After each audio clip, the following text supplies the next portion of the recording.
My name's David Avitia. I'm a catcher, and you're watching the Birds Broadcast Network.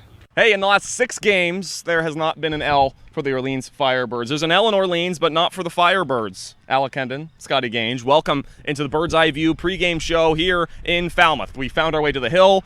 We made ourselves at home, Alec. I was pretty impressed when I walked up and saw your setup, Scotty. I was like, we really took over the hill here. Orleans, they just have the monopoly on all the hills here on the Cape. And Scotty, tremendous setup here. We got some shade. It's a warm one here in Falmouth, so glad we found a little shade and let's play some baseball. So yesterday for Falmouth, they got rained out, and so putting these guys in was pretty easy because it was very mushy grass. But today, as you said, it's a fantastic day. No problems about the rain, nothing in the forecast, so it's going to be exciting to watch. And I know Orleans, they've been on a hot streak, and it looks like they're going to continue that today. Absolutely. Everything is clicking right now for the Firebirds. The starting pitching is doing their jobs, going 4 or 5 innings, tremendously keeping them in the game. The offense has done a great job of coming back late. I believe 4 of the last 5 victories have been in the comeback variety, which is impressive. It shows the resiliency of the offense. They do a good job of waiting out a starting pitcher and then really doing work against the opponent's bullpen. I don't expect anything different tonight with Noah Skira on the mound. Yeah. He's thrown 7 innings in his 2 starts so far, only 1 earned run. He's been very impressive, and I think as a team, they just want to make sure they keep the baton rolling. So Skira on the mound, of course, he has been very impressive. The offense has been too, and it seems like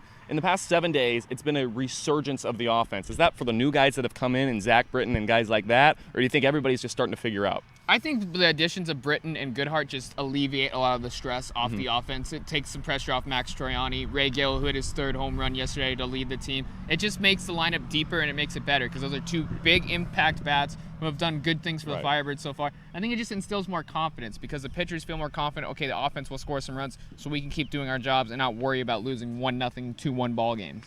The offense has been great the past 7 days, and for really the entire season, it's been about the pitching staff. Dawson McCarville threw an absolute gem. That was 2 nights ago. He's going to come on right after this.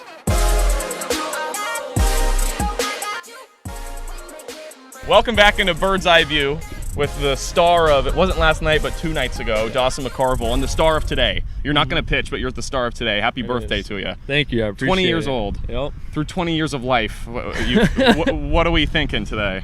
Wow. Wow, yeah. Nah, it's just like any other birthday, I feel like.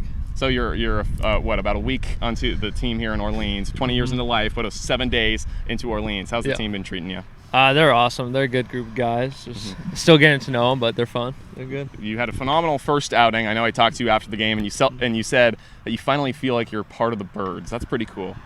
Yeah, it's awesome. Finally, the guys get to see what I can do, and they can trust me now. Well, we all really saw what he could do. 4 innings, no hits allowed. It was really exciting to watch, and I think the most exciting part for me was we tweeted, the Birds Baller of the Game. As if you follow our Twitter accounts, you might know we tweet the Birds Baller of the Game post-game interview every game. This guy gets like, 5,200 views or something like that? Are you some type of celebrity? No celebrity, just a lot of fans, I guess. Just a lot of followers. Where do these fans come from? Just got a lot of friends or family or what? A little bit of both. I try to track, not in my head. I don't have like a spreadsheet, but it was out of all the Birds Ballers of the game, you blew them all away in terms of likes and retweets and views. That's awesome. You're a likable guy, Dawson. Shout out to all my followers. So it's your birthday today. Do you have a special cake that you're going to be hoping to have or something you get every year? No, but I do like ice cream cake. So you like ice cream cake? Hopefully I can have some ice cream or ice cream cake tonight. Do the host family know that?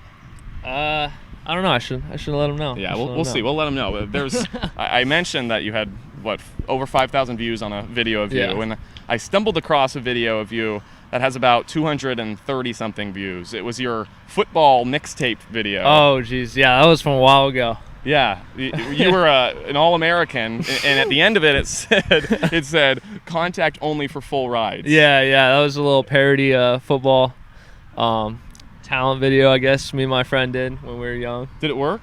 No, I got no offers. No emails or anything. Nothing. Nothing. So we'll bring it back to baseball for you. Obviously, football wasn't the deal, but you looked good. You had a 2.940 time, it said, and it looks like a sped-up video. I don't know. That was just me. It wasn't. Yeah. Okay, it wasn't. So he's got the 2.9. That was a few years ago. I don't know if you still have that now. But in baseball, you killed it in the first game, and you're here for a long time here trying to improve yourself.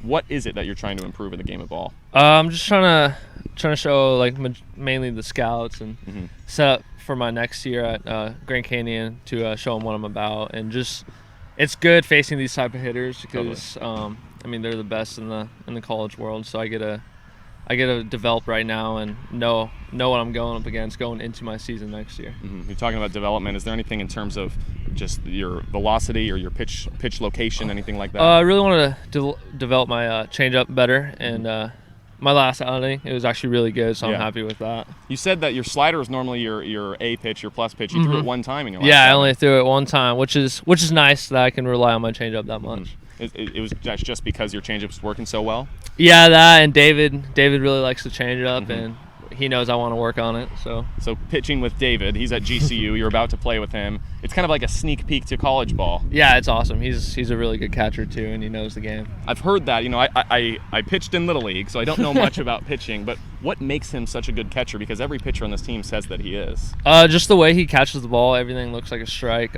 He's smooth. He knows how to call a game, and he has a cannon. So he's just all around good. The most important question of all: are you having fun in Orleans? Oh, I'm having a blast. I love it out here. Fantastic. Dawson McCarville. Fans, if you see him today, if you see him on Twitter, which you probably will, say happy birthday. Thanks so much for the time, man. Thank you for having me. My name is Donovan Benoit. I'm a right-handed pitcher, and a fun fact about me is I lived in 5 different states and 8 different cities.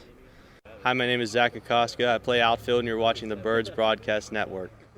Hey, everybody has their pregame rituals, and AJ Lewis has a very special one. This guy loves to get coffee. We're about to go all access on the AJ Lewis coffee trip. Is that right? We are. We're going. Let's go. Let's do it. All right.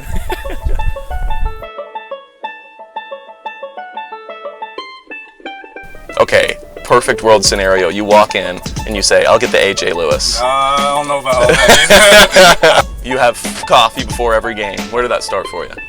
It's just something that I start during school, honestly. Every morning I get up, I like to drink coffee. They call me an old man.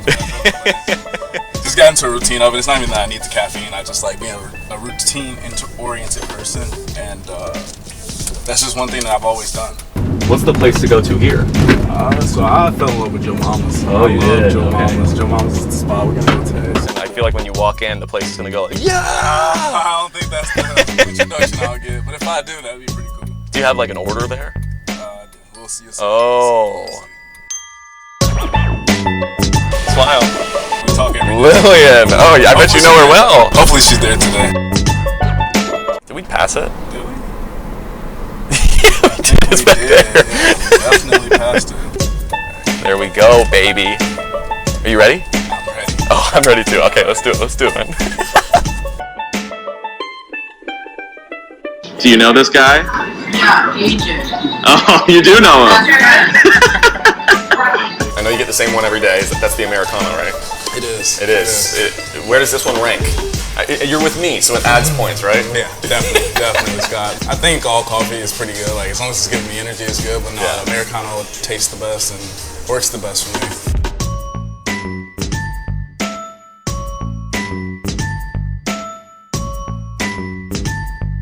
So concludes our day getting coffee. Did you have fun with me? Was that a good coffee date? You made it a little bit more interesting.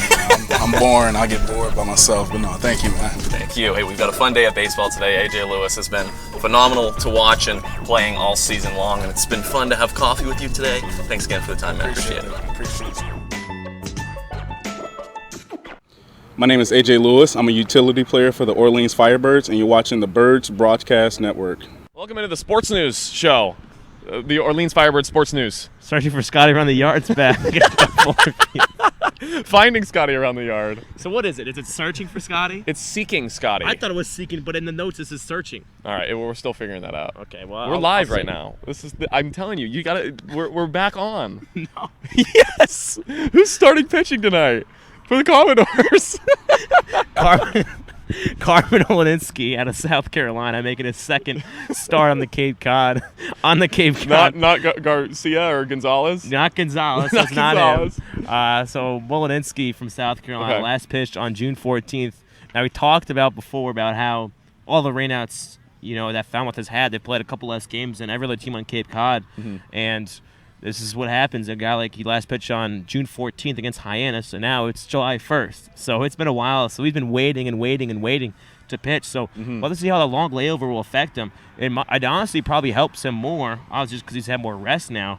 But, then again, it's like the same thing what happened with Dallas Keuchel this year where he didn't see batters for a couple months. He was throwing simulated games, but that's not the same as seeing a batter in a batter's box and actually in a game-life situation. So we'll see the long layover will affect him, but it's all going to come down to tonight is going to be the Firebirds' bats. They've been red hot at the dish, last 3 games or so, and if they keep it going tonight, I think they'll find a way to win. Again, this is one of the best. This is the best. Not one of the best. This is the best pitching staff here on Cape Cod. And if the bats get going, everybody better watch out. The Firebirds will be hot then. If the voice sounds familiar, sometimes you're like, I've heard that voice before. It's because you have. This is Thomas Inzarella, team broadcaster. I know in our not so formal intro, I didn't introduce you. He's fantastic. And tell me about Orleans. Alec Hendon, our team beat reporter, came on. He kind of helped us out, break down what Orleans has done. But for this week, there's a big week, 4th of July on Thursday, a game at Chatham on Wednesday. How important is it to get a win tonight?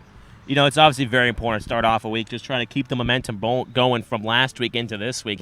They've won 3 games in a row now, and they've had some success out west as well, and it's a long trip for the Firebirds, over an hour ride, bus ride for them to get here. It's a long trip for the Firebirds media team. Come on. And with the real grinders out here too, But yeah, no, it's a long trek out here. But the Firebirds have really had success on the road, but also against the West. They're 5-1-1 against the West, so they tied against Wareham earlier in the year, and I think it's even better when you come out to the West Division, especially teams like Wareham and Falmouth, where you travel so far to come out with a win, and it just makes the trip feel even better. Yeah, This is a team that kind of seems like you can't really get them much higher. Everybody's feeling good. Everybody's saying when you ask them, the birds are hot, the birds are fuego, as you like to say. A win like this, I think you're right. You come this far, it's harder to earn a win like this tonight. Oh, it definitely is for sure, and it's all going to start out with it has been well. I was going to say it's all going to start out with great pitching, which they have, but scoring runs early. But then again, that hasn't been the MO for these Firebirds. They've been the comeback kids lately. The comeback kids, obviously not like the Red Sox behind 6-0 in the first inning and coming back to tie it up, but more like they're down 2-0, 3-0, or just down by a run in the early goings, and then they score about 5 or 6, 7 unanswered runs, and they put themselves with a nice lead and polish a win off. So we'll have to see which Firebirds team we'll see tonight, either the one that goes ahead by a lot or the one that falls behind early and comes back from behind. Should be exciting to watch. We're out here in Falmouth for the Commodores and the Firebirds, right here on the Birds Broadcast Network.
The red-hot Orleans Firebirds travel west to take on the Falmouth Commodores at Gulf Ford Field on the first day of July here in Cape Cod, Massachusetts. With that, we welcome you here to Falmouth, Massachusetts, alongside my broadcast partner, Thomas Inzarella. I'm Josh White.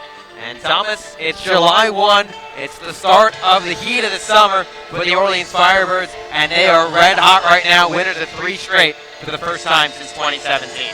Well, the dog days of summer are here, and the Firebirds are at the point where they want to be top of the division in the East as they finish the month of June at 9-4-2, and I'm sure Ken Nicholson will be happy about this season's result so far compared to last June, as the Firebirds have really started to put things together. The pitching has been there all season long, but the bats have awakened here late in this month of June, as that has been the offense that has carried them over the last couple games. Obviously, some still really good pitching, but the Firebirds have used the bats well, collecting 13 hits last game. Then you go back to Katuitt a couple nights ago. They had 14 hits and put up a 10 spot on the Cavaliers. This Orleans squad not only leads the East Division in points, they lead the entire Cape Cod Baseball League with 28 points at 9-4-2. The Falmouth Commodores, they've had some rainouts along the way. They've just played 12 games so far. This is game 13 for Falmouth. They're 5-6-1 with 11 points. First meeting of the summer between these two squads. The first 2 both got rained out. They've been rescheduled for the month of July, and boy, the Firebirds at least happen to be playing a Commodores team that's been pretty successful of late as well.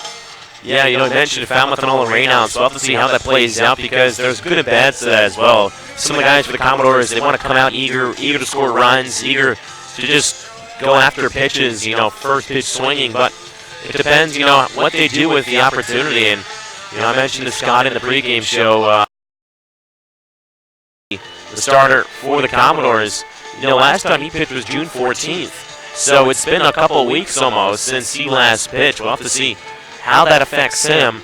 Obviously back at school at South Carolina, had a little bit of a layoff as well, but, he's probably used to pitching, every weekend or so, and now he's had such a long layoff. We'll see how that affects him. He had a similar story to Owen Sharks for Orleans, threw a couple innings, while in Milczynski's case, threw 2 pitches before the rain came down. That game was against Wareham Gateman for the Commodores before that one got rained out. But the Orleans Firebirds, the best pitching team in the Cape through the first few weeks, will come here to Gulf Fuller Field atop the league as well with 20 points. Here's the Firebirds lineup today, presented by Kelly Nicholson in game number 16 of this 2019 campaign. It goes as follows. Zach Kokoska, the center fielder, leads things off. The right fielder, Zach Britton, bats second. Max Troiani is in top 5 in the Cape in hitting, hits third. Matt Goodhart, the DH, bats fourth. Ray McGill at first base, riding a 7-game hit streak, will bat fifth. Tanner Murray, the third baseman, hits sixth. The shortstop, Eddie McCabe, bats seventh. David Avila back in the lineup. He'll be the catcher and hit eighth. And rounding out the order for the Firebirds is the second baseman, Josh Zamora. So the Firebirds about set to go with the Falmouth Commodores, with Carmen Wilczynski just making his second start of the summer. Got roughed up for 3 runs across 4 1/3. Gave up 2 hits, a walk, but struck out 7. And Thomas, when you think about tonight's game, something that I'm sure long bus ride for Orleans, they're playing good baseball. In the back of their minds, this was supposed to be an off day, but it now turns into a game Firebirds need to win. Yeah, no, I also, just going back to my discussion with Scott in the pregame, this is a long bus ride for Orleans. It's over an hour for us and the media team as well. And, the Firebirds, they're going to come a long way. They would love to have a win here, or even just take away a point of a tie or something. Just take the points when you can. And the Firebirds this year, they've had some success against the West. 5-1-2 against the West this year, so they have had success when they have ventured to their West Division foes. So I think that, Ken Nicholson and the rest of the staff has preached, well, we came a long way, might as well come up with at least 1 or 2 points. Firebirds haven't lost a game in quite some time. That stretch dates back to June 20th, the last time the Firebirds were on the wrong end of a decision. They've won 3 straight games for the first time since 2017, including 5 of their last 6. The lone game they didn't win during that stretch, they were down 3-0 against Katuitt heading into the 7th. They clawed back for 3 late runs to tie that ball game up. This Firebirds team red hot, as they like to say, the birds are hot going into Gulf Fuller Field today. The first meeting of 4 between these two sides. As Troy Claunch, the catcher from Oregon State, tosses the ball down for the Falmouth Commodores, and we're just about set for baseball on a gorgeous evening in Falmouth, Massachusetts. A lot of rain the first month on the Cape. 30 different games either postponed or canceled due to rain. But 73 degrees and sunny here at Gov Fuller Field, right around first pitch. So Kokoska steps in for the left side. Molczynski's set for the first base side of the rubber. Righty on lefty matchup. Here's the first pitch. Fastball misses up and away at 6:03 p.m. And we're underway from Gov Fuller Field. Firebirds 9-4-2 this summer so far. And the Falmouth Commodores, a couple more rainouts than Orleans. 1-0, fastball smoked to the right side. Second baseman Cantrell glides to his left, throwing the run in time. Take away a base hit from Zach Kokoska. Hayden Cantrell playing a nice second base over there on the right side of the infield. Ball was hit hard towards the hole, but with Cantrell's speed and his athleticism, able to make a jump throw on the run. With Kokoska from the left side, a little bit, half a second or two, able to hustle down the first base side. So telling you that Orleans 9-4-2, Falmouth 5-6-1, 3 games behind, if you will, in terms of games played. Zach Britton digs in for the left side. The first pitch, fastball, brushes the Louisville product off the dish for ball 1. Britton getting the nod in right field tonight for Kelly Nicholson. Got last night off. He's playing in his 3rd game for the Firebirds since coming up to Cape Cod. Molczynski out of the windup. Here's the 1-0. Fastball sliced the other way down the left side and out of play, and it's 1-1. Almost got the all-Zach outfield today. Kokoska in center, Britton in right. Zach Daniels on the bench today for the Orleans Firebirds. Max Troiani, the left fielder, waiting on deck. 1-1 the count to the 2-hole hitter, Zach Britton. Molczynski shakes off the sign, now gets it. The 1-1. Breaking ball misses low and away. It's 2 balls and 1 strike.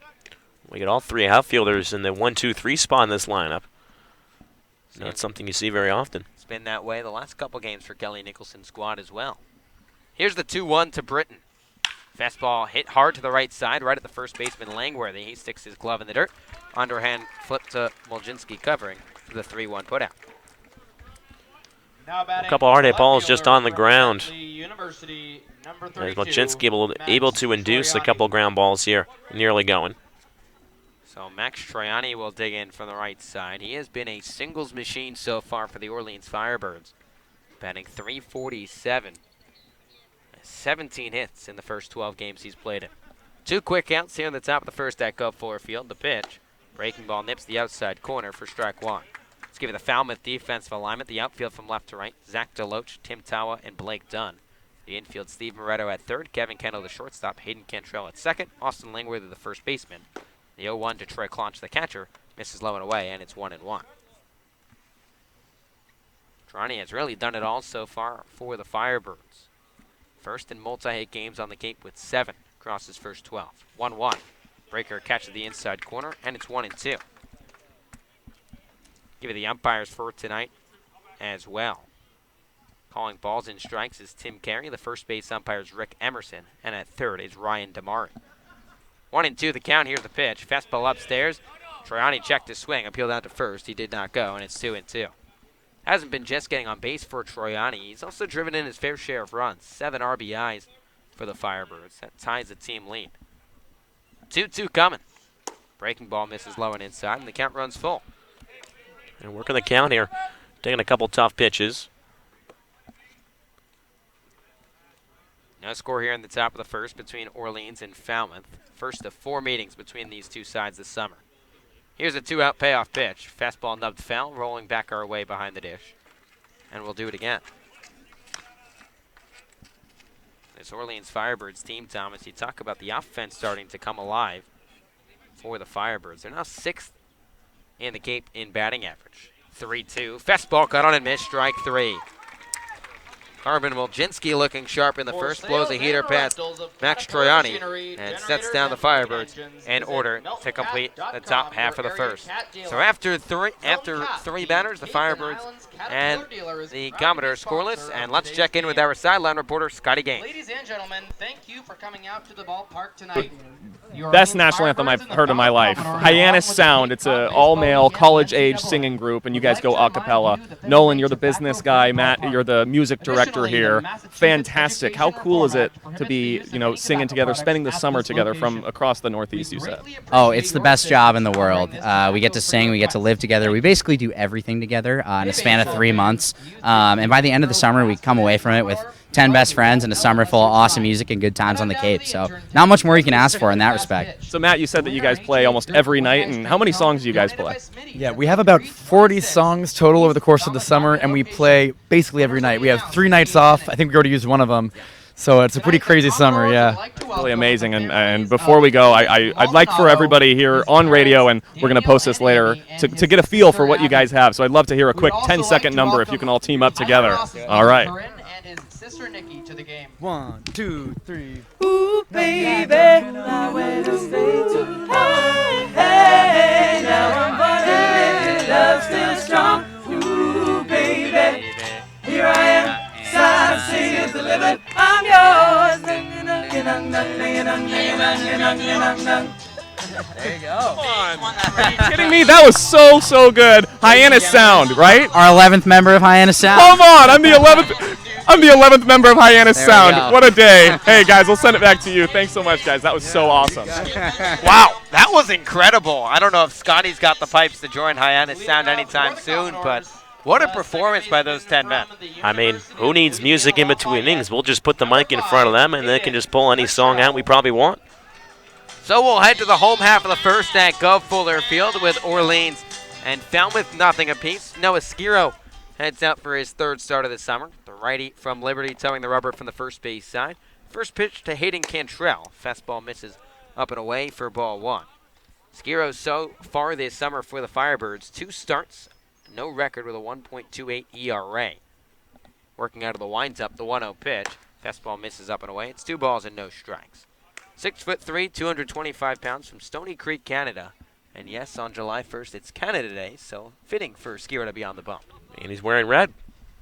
And the Firebird red road uniforms. 2-0, fastball on the outside corner, and it's 2 balls and 1 strike. Skiro across 7 innings so far, 8 Ks, 3 walks. Opponent's just batting $167. He's got a tough cookie in front of him with Hayden Cantrell. 2-1, fastball paints the outside corner, and it's 2-2. Cantrell batting .341 to start the summer with 3 homers and 11 RBIs. He's reached base in 6 straight ball games coming into tonight. The 2-2. Fastball runs high and tight, and the count runs full.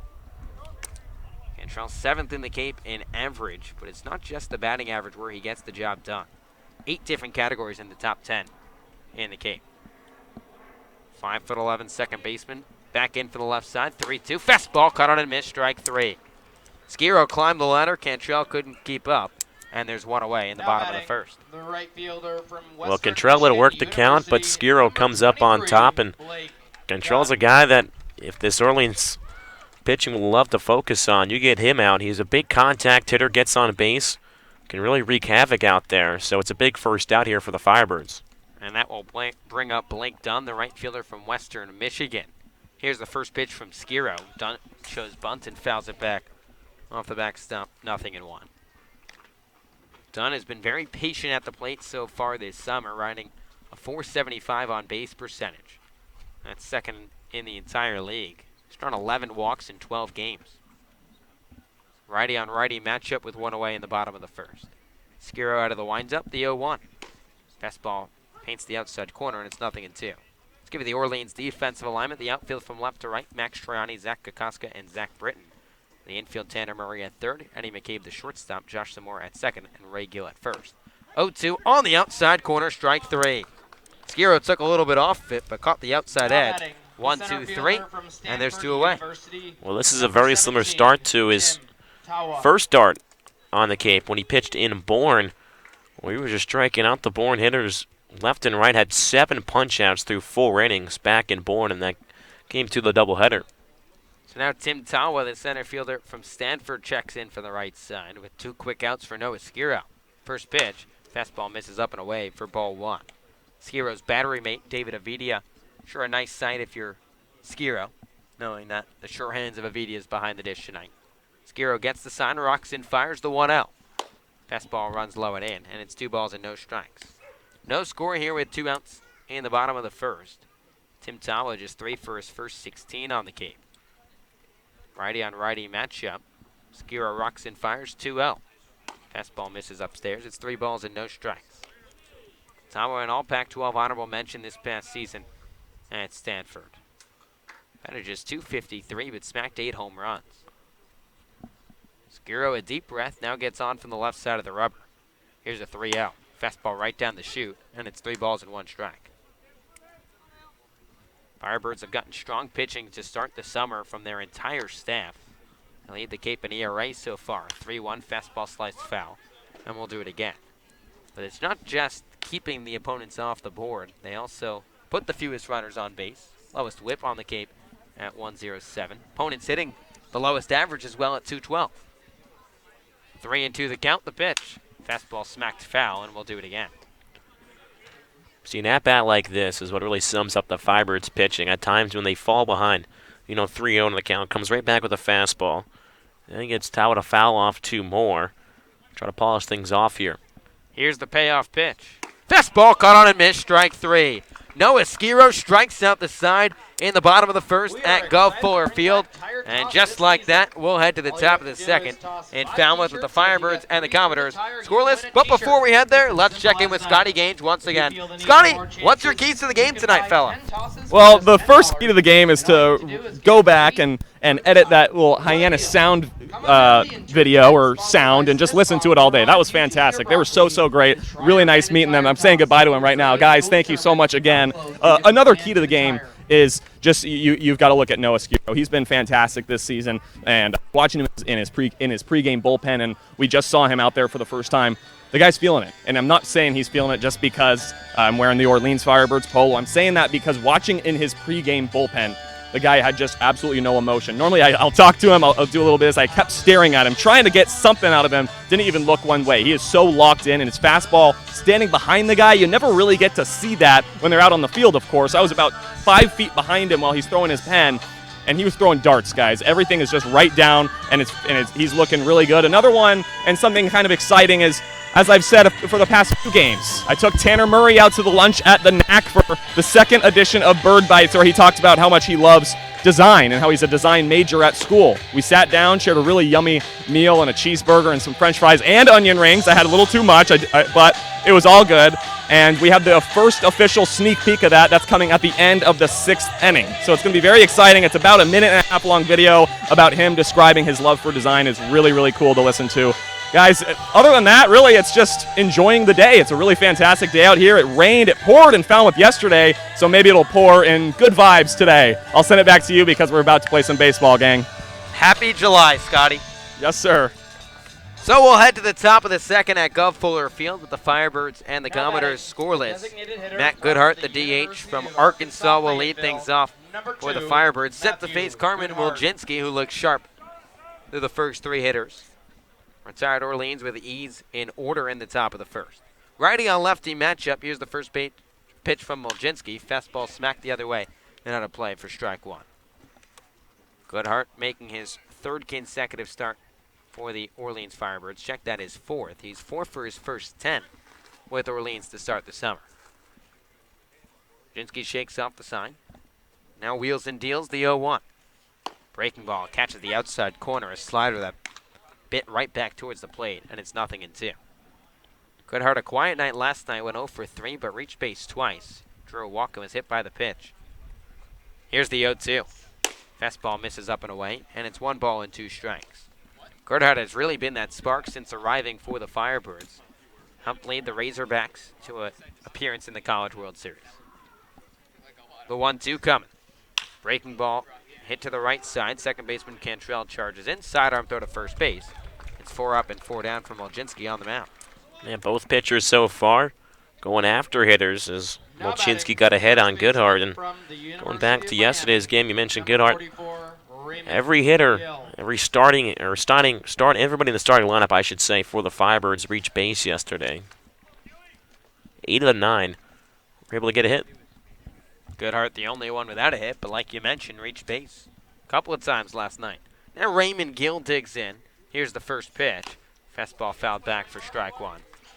Firebirds and Commodores, nothing apiece with one away in the top of the second. Gill swinging a hot bat right now for Orleans, riding a 7-game hit streak. Smacked a home run last night in the second inning. Got the Birds on the board on just one pitch. Righty on righty matchup. Here's the 0-1. It's a fastball hit to the right side, right at the first base coach Ryan Erickson, who knocks it down with his right foot. Someone gave him a contract to play goalie. NHL free agency starting today. Oh, it's heating up. It's the hot stove. Wicked moves going around the NBA last night. Jinsky had nothing in 2. Here's the pitch. Breaking ball misses upstairs. Nice frame job by Clunch to get it in there. And it's 1-2. It's hard enough to keep track of the Cape League, and then you got the MLB, you got NHL, NBA. There'll be a break shortly with just the Cape is going on. 1-2.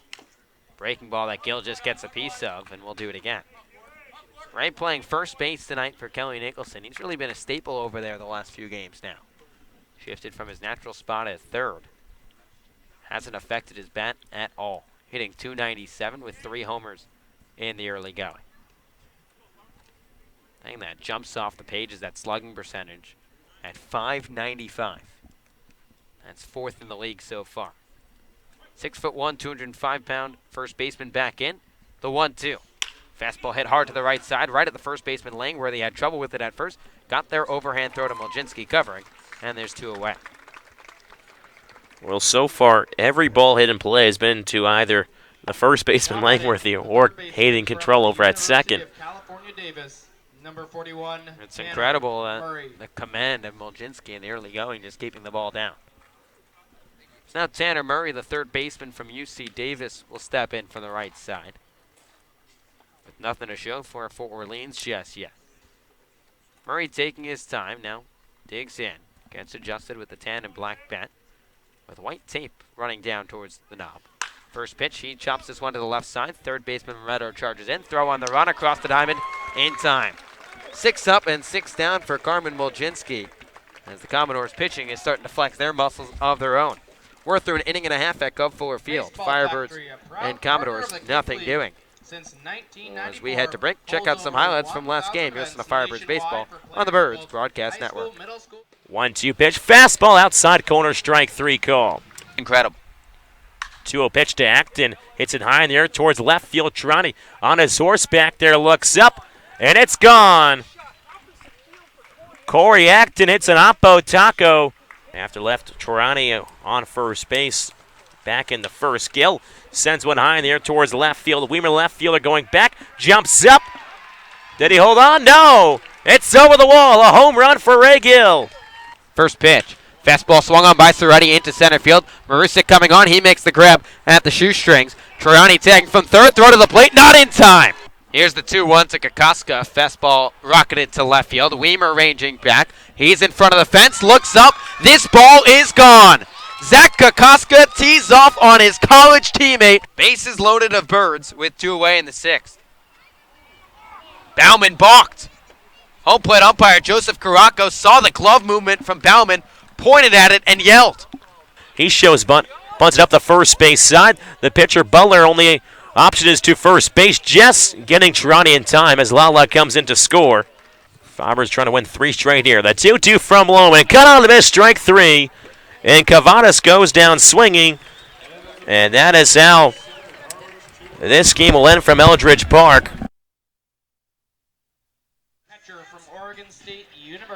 Noah Skiro struck out the side in the bottom of the first. He goes back out for the second. With the Firebirds and the Commodores, nothing apiece. A big right-hander from Canada will face off against Troy Clonch, the catcher from Oregon State. And boy, does that must carry a lot of weight. Being a catcher at Oregon State, Adley Rushman, the starter there this past season behind the dish, just went first overall to the Baltimore Orioles. Righty on righty matchup, first pitch. Fastball caught on the miss for strike 1. Skiro struck out the side in the first with the Firebirds and the Commodores, nothing doing here in the bottom of the second. Troy Clonch steps back in from the right side. 6'3" right-hander rocks and fires 0-1. Fastball smoked back to the screen, and it's 0-2. Rushman also a former Falmouth Commodore as well. That pipeline from Oregon State to Falmouth, Massachusetts. Jeff Trunda using it the last 21 years. 0-2 fastball runs up and away, and it's 1-2. Claunch just 3 for his first 11 on the Cape this summer. 2 of those hits coming the last time he played against Yarmouth Dennis. Picked up an RBI as well. Claunch slightly open stance from the right side. Here's the 1-2. Breaking ball, high chop to the left side. Backhanded by the third baseman Murray. Sets his feet, throws on to first base for the first out of the inning. Well, it just seems that you can put Tanner Murray anywhere on this infield and he'll make a good play. That was going to be a tough play. He had to charge in a lot right at the third base, just in front of it, just so he could get that hop before it would eat him up. And fields it perfectly, sets his feet, and fires a bullet over to first base. So now Zach DeLoach, the left fielder from Texas A&M, will step in. Sierra sets down the first 4 he's faced today. Shakes off the sign from Avita. Here's the first pitch. Breaking ball cut on and missed for strike 1. Orleans nothing, Falmouth nothing, with 1 away in the bottom of the second. DeLoach hitting a modest .261 to start the summer. Skiro wheels and deals 0-1. Another breaking ball that misses low, and it's 1-1. DeLoach, a rising junior for Texas A&M, Louisville, Texas native. 1 for 4 with an RBI last time out. 1-1, a slurve from Skiro, misses low and in. It's 2 balls and 1 strike. It's perfect to come here to Falmouth. A&M's colors and Falmouth colors pretty similar. Maroon and white for the Commodores. A little bit of black as well. 2-1 from Skiro. Another breaking ball that misses low. A heavy diet of breaking balls for DeLoach. It's 3 balls and 1 strike. DeLoach, a very talented hitter in his own right, despite some low numbers at Texas A&M this past season. Just batted an even 200. 3-1 from Skiro. Fastball misses low, ball 4. So DeLoach works the first base runner of the ball game with a 1-out walk here in the second. Well, DeLoach taken after swinging wildly at the first pitch, takes a couple tough off-speed pitches and works a walk. That last one, borderline pitch, goes to DeLoach though, and he's over down at first base now. So that will bring up Steve Moretto, the third baseman. And this could be a very interesting battle right here, given everything at stake. Righty on righty matchup, first pitch. Fastball misses low for ball 1. July 1st, known as Canada Day to some. Not many, but to some. You have Noah Skiro from Canada on the bump, and you have Steve Moretto from Canada as well in the dish. Skiro stares in for the sign. Now he's set from the first base side. Skiro check on the runner at first and nothing doing. Moretto just batting a .156 through his first 10 games. Not even going to try and pronounce the town he's from in Canada. Runner on first with 1 away here in the bottom of the second in the scoreless ball game. Skiro set at the belt. Another snap throw to first base. This one a little closer on DeLoach, but he dives back in.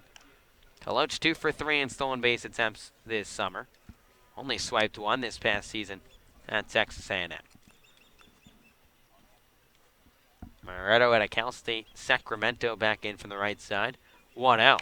Fastball check swing by Moretto goes back to the screen, and it's 1-1. Well, going back to the Canada Day thing, I've watched a couple Blue Jays games on Canada Day, and it's absolutely electric there. You know, Blue Jays have the red jerseys on. Everybody in the crowd's wearing red, and or this one year the Red Sox were playing up there, and they got absolutely blasted by the Blue Jays.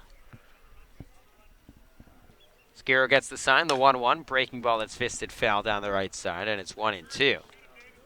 And Moretto is one of the most talented players from Canada. Number 1 third baseman in his class by perfect game. He's named to the Canadian junior national team growing up. And if the name rings a bell, and this is a diehard baseball fan would know this, he played in the Little League World Series. And we're talking about 6-7 years ago. Skiro another check on the runner at first base, and DeLoach dives back in. At just 13 years old, was starring in Williamsport. Had a good run too, 6 for 8 at the dish, 2 RBIs. That'll get the job done. A couple other guys in the Cape who in the Bigs played in the League World Series. 1-2, breaking ball that Moretto fights off, and we'll do it again.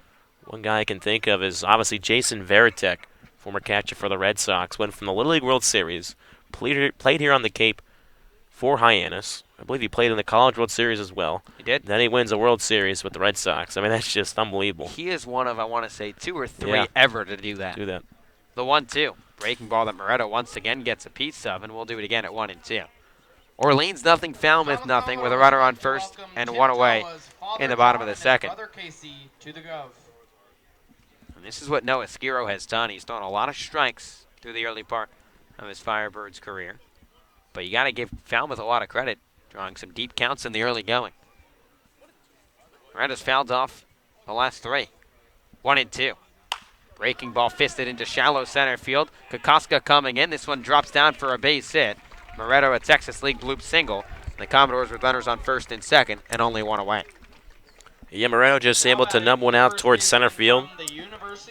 Tough play for the center fielder, Kokoska. The only chance would have been if he fielded on a hop and someone was covering second base, but Deloach read it perfectly and was already at second base when that ball dropped. So now a chance for a Cape Cod League veteran. Austin Langworthy, his 3rd summer with the Falmouth Commodores.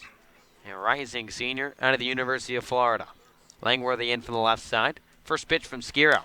Fastball fouled back for strike 1. Langworthy just 2 for his last 24 on the Cape, playing in his 10th game of the summer. A natural outfielder and left-handed pitcher, but with the Commodores, similar spot as the Orleans Firebirds without a first baseman. Langworthy has stepped up to play over at first. 0-1 the count, righty on lefty matchup the pitch. Breaking ball misses low, and Vidia knocks it down, and it's 1-1. You don't see many guys spend 3 summers on the Cape, but not a bad place to spend every summer. Talented enough to get here as a rising sophomore, then was back as a rising junior, and here he is once again. Runners on first and second with one away. The 1-1. Fastball cut on and missed, and it's 1-2. Firebirds nothing, Commodores nothing, with 2 on and 1 down here in the bottom of the second. First meeting of 4 between these two squads. Wind blowing out a little bit here at Gulf Fuller Field today. Skiro head in the count, checks on the runner at second. The 1-2. Fastball waved out and missed, strike 3. Strikeout number 4 for Noah Skiro, but not out of the woods just yet. There's only 2 away. The designated hitter from Yeah, good job by Skiro going right at Langworthy again, getting ahead in the count. And pumps a fastball right by him for the second out. So now the big bat of Baron Radcliffe will step in from the left side. 6'4", 230-pound DH from Georgia Tech, set to face the 6'3", 225-pound hurler. First pitch. Fastball misses low and in for ball 1.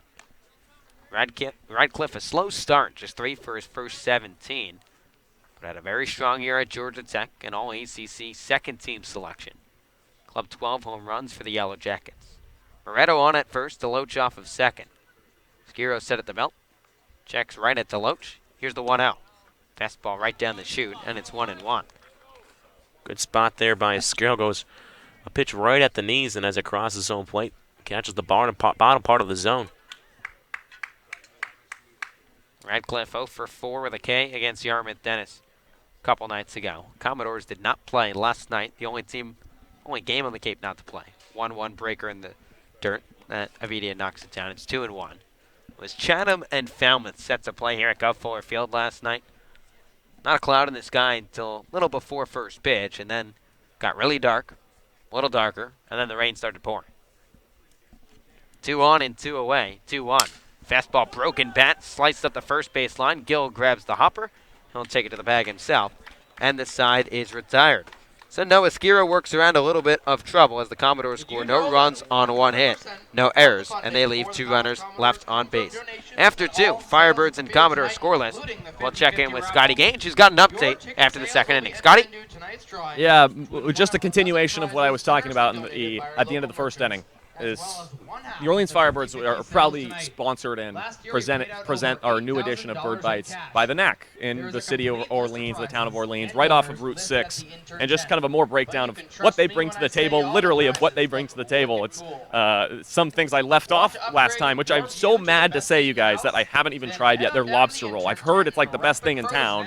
Rob Emery has told me tales of it. Rob Emery also apparently can eat the double cheeseburger there in 30 seconds. I'm not saying that's because it's a bad thing, but I am saying it's because he is just absolutely talented. We've seen his talent on the field. Apparently he can do it at the table as well, so me and him are going to enjoy a meal together there tomorrow for edition 3 of Bird Bites. Rob Emery's going to sit down. We're going to enjoy a really, really yummy meal at the Knack, which is, again, so proud to be a sponsor of this fantastic organization that we all 4, 5 of us here in the media team have the unique ability to be a part of. So it's really fun. I'm looking forward to my lunch with Rob tomorrow, and I'm mostly just looking forward to another burger, you guys. Who doesn't love Knack hamburgers? I don't know. I haven't met anybody that has, and there's a great song on, so gosh, guys, it's a good day. Come on. It's Canada Day. It's got to be a good day. It's Canada Day and Noah Skiro's pitching. Did you ever think of that? It's a perfect fit. Oh, we mentioned it. Oh, did you? Okay, cool. Noah Skiro was facing... I was talking with the singers. Noah Skiro was facing Steve Moretta, who's also from Canada. Moretta won round 1. He got a single. So we'll head to the top of the third at Gov Fuller Field. First pitch from Molczynski to McCabe. A fastball cut and miss for strike 1. Orleans and Falmouth, nothing apiece through the first 2 in Falmouth, Massachusetts. McCabe back in the starting lineup after getting a couple nights off for the Firebirds. 0-1 pitch. Raker bounces low, gets past Claunch to the backstop, and it's 1-1. And he's starting to heat things up for Orleans. 2 for 3 with 3 RBIs. His last time in the lineup against the Katuitt Kettleers a couple nights ago. Molczynski out of the windup, 1-1. Raker tipped up the third base line. This rolls foul, and it's 1-2. Now, we've seen twice now. There's been 2 bird bites recorded, one that's coming out tomorrow. When Eddie McCabe was on the show, he had a good day. Let's see if that continues. 1-2. Breaker, McCabe checked his swing. He went around, says the appeal down to first. It's Molczynski's second K. He's retired the first 7. That could be something that works for the Firebirds. They go on bird bites, and then next game they appear in, driving a couple runs, collect a couple base hits, or if you're a pitcher, have a good day on the hill. So we'll have to watch out for that, if that trend can continue or not. Seems to be the same thing with our pregame lineup graphics. Both of that keeps hitters up. David Avidia, the catcher from Grand Canyon, steps in from the right side with 1 away in the top of the third. Molczynski shakes off the side. Now Roxon fires, first pitch home. Fastball right down the chute for strike 1. Beatty off to a slow start at the dish, just 2 for his first 24. Got the night off last night, but back in there for the Firebirds. Slightly open stance from the right side, the 0-1. Breaking ball that missed low and outside, and Avidia couldn't hold off, and it's 0-2. So Carmen Molczynski looking sharp in his second start of the summer. Hasn't pitched in quite some time like we were talking about. Hasn't gone since June 16th. 0-2. Breaking ball, Avidia checked his swing. He went around, strike 3. Back-to-back punch-outs for Molczynski, and there's 2 away. Well, he's got his stuff working. Remember, the pregame I said, we'll have to see how the long layover has affected him. Well, his arm is fresh, and he's got his stuff working. Really getting these Firebirds hitters swinging at pitches out of the zone here through the first time through.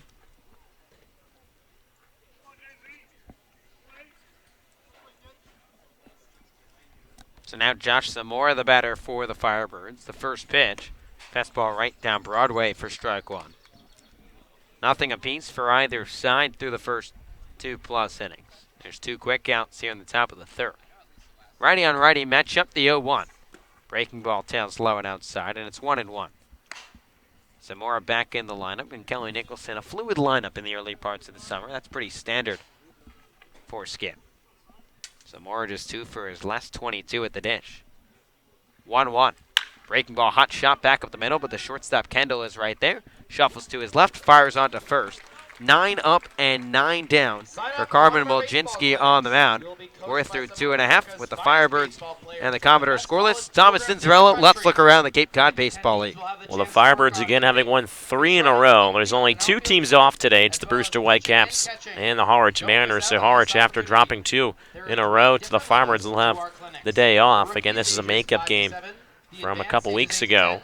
As over in Katuitt Park, the Kettleers lead the Harbor Hawks 5-1 at the bottom of the 5th inning. Over in Bourne at Doran Park, bottom of the 2nd, the Braves have a 2-run cushion over the Gatemen And then over in Chatham, that game set to start at 7 o'clock. It's the Whitey Red Sox going head-to-head with the Anglers. Again, the Firebirds lead the Red Sox by just 1 point in the East Division. So big matchup over in Chatham tonight. That's one score to watch out for tonight.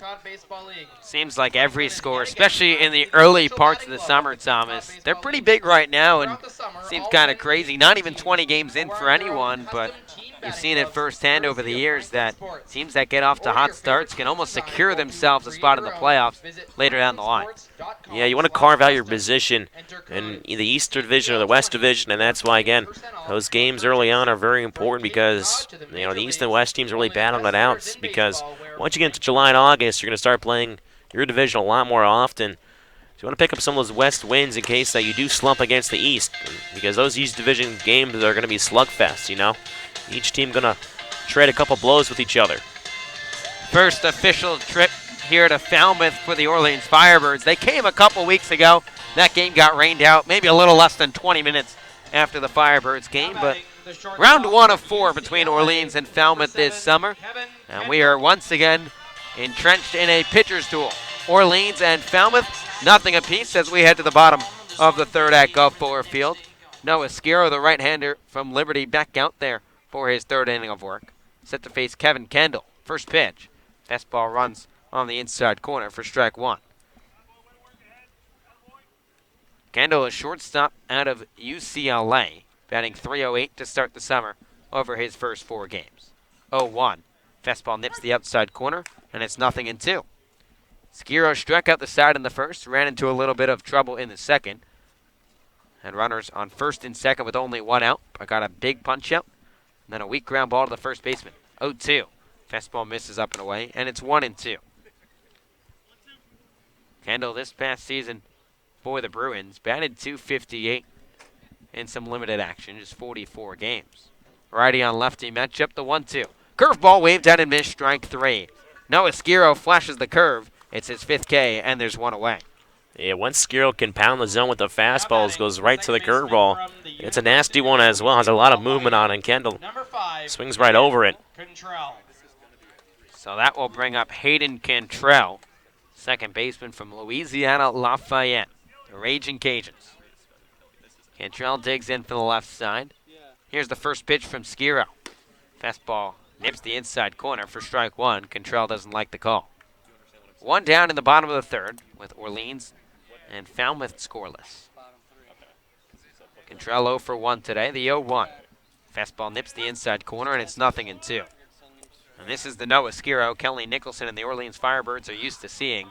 Strike, strike, strike. He just makes it routine.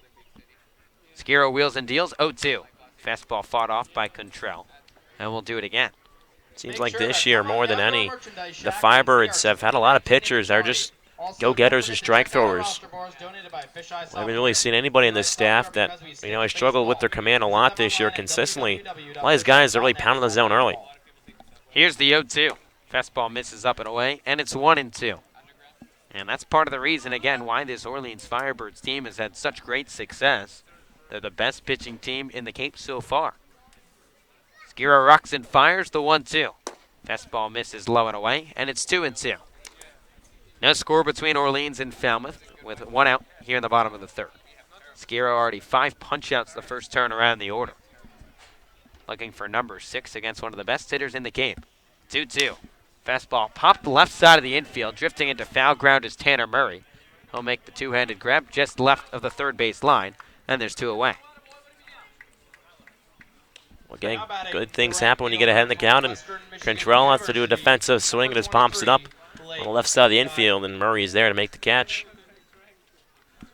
So make it 5 in a row now retired. Check that, 4 in a row retired by Skiro after the single to Steve Moretto. And now Blake Dunn, the batter for the Commodores. Righty on righty matchup, the first pitch. Breaking ball that fools Dunn out of his shoes for strike 1. And you've seen that from Noah Skiro as well. Not afraid to pitch players backwards. It's not necessarily a first pitch fastball. The 0-1 from the right-hander. Fastball that misses just off the plate outside, and it's 1-1. Dunn a strikeout victim his first time up. Went down looking. Again, one of 5 strikeouts for Skiro in the early going. 1-1. Fastball nips the inside corner at the knees of Dunn, and it's 1-2. Dunn's got a good eye. 11 walks, 12 Ks. Make it 13 after the 1 in the first to the first 12. 1-2. Breaking ball misses low, runs outside, and it's 2-2. It's on a first-team All-MAC selection at Western Michigan. Hit .374 with a .467 on-base percentage, and that's translated here to Cape Cod. 2-2. Fastball on the outside corner, strike 3. Make it 6 punch-outs for Noah Skiro through the first 3 innings, and he is dealing in his 3rd start of the summer. Make it 5 in a row retired by Skiro, and after 3, Orleans and Falmouth, nothing apiece, and Scotty Gaines making his way around the fence here at Gulf Fuller Field, trying to weave his way through to chat with Kelly Nicholson. A little bit of a different setup here at Gulf Fuller Field. So Scotty hanging outside the dugout, trying to track down Skip. In what's been an early pitcher's duel here at Eldridge Park, with Orleans and Falmouth combining for just 1 hit through the first 3. Scotty waiting very patiently, Thomas. Gotta love the approach. 2 California guys, they got patience. So it seems like, unfortunately, Skip will not have some time today. And we will head to a short break here on the Birds Broadcast Network with the Firebirds and the Commodore scoreless through the first 3 innings. One of the best ever here. 2-2, slow-moving curveball from Seminaire. Working out of the windup, 0-2. Breaking ball, cut on and missed, strike 3. Back-to-back Ks for Cam Fields, and there's 2 away here in the 7th. Would come in Zamora extending their leads, the 1-2. Breaker smacked the other way into the right center tip deck. Hill on the run, he can't get there. Zamora checking around for 3rd. He'll score easily. Whitcomb getting the green light, and Daniels digging for 3rd. Whitcomb scores without a throw, and into 3rd base.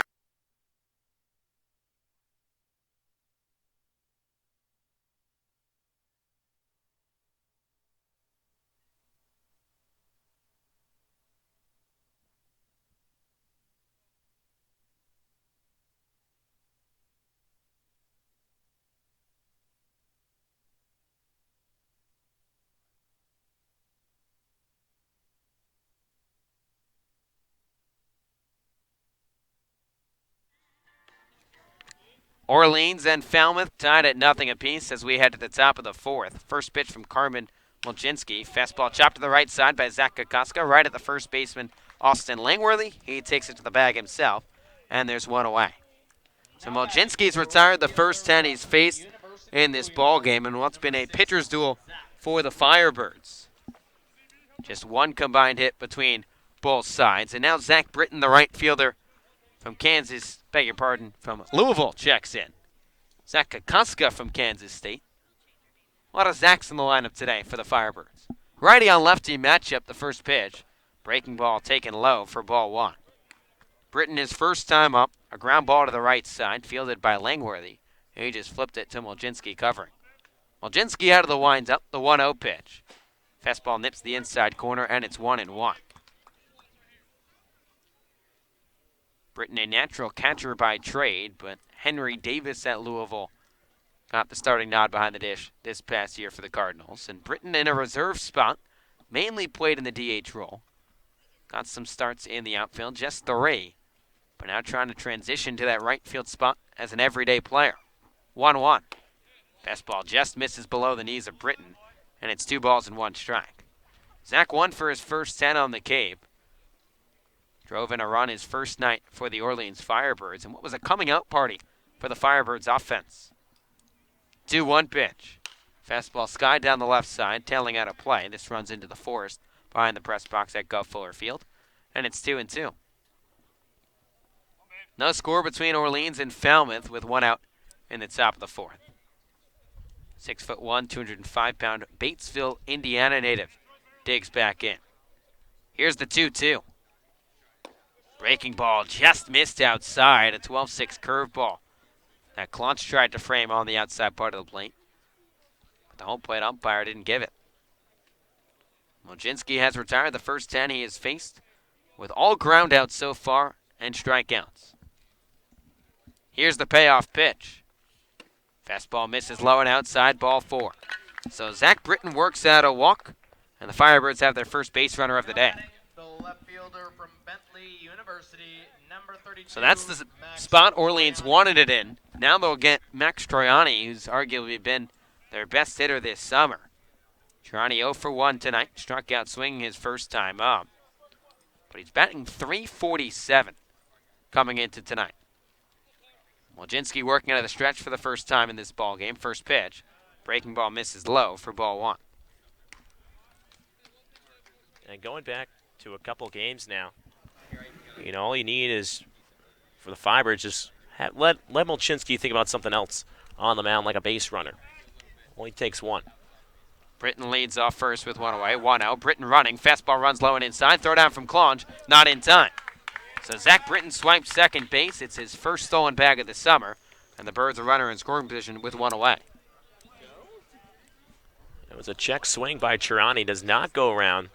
Disbelief in by the Commodores dugout over there on the first base side. Troiani saying, how is that possible? Manager for the Commodores.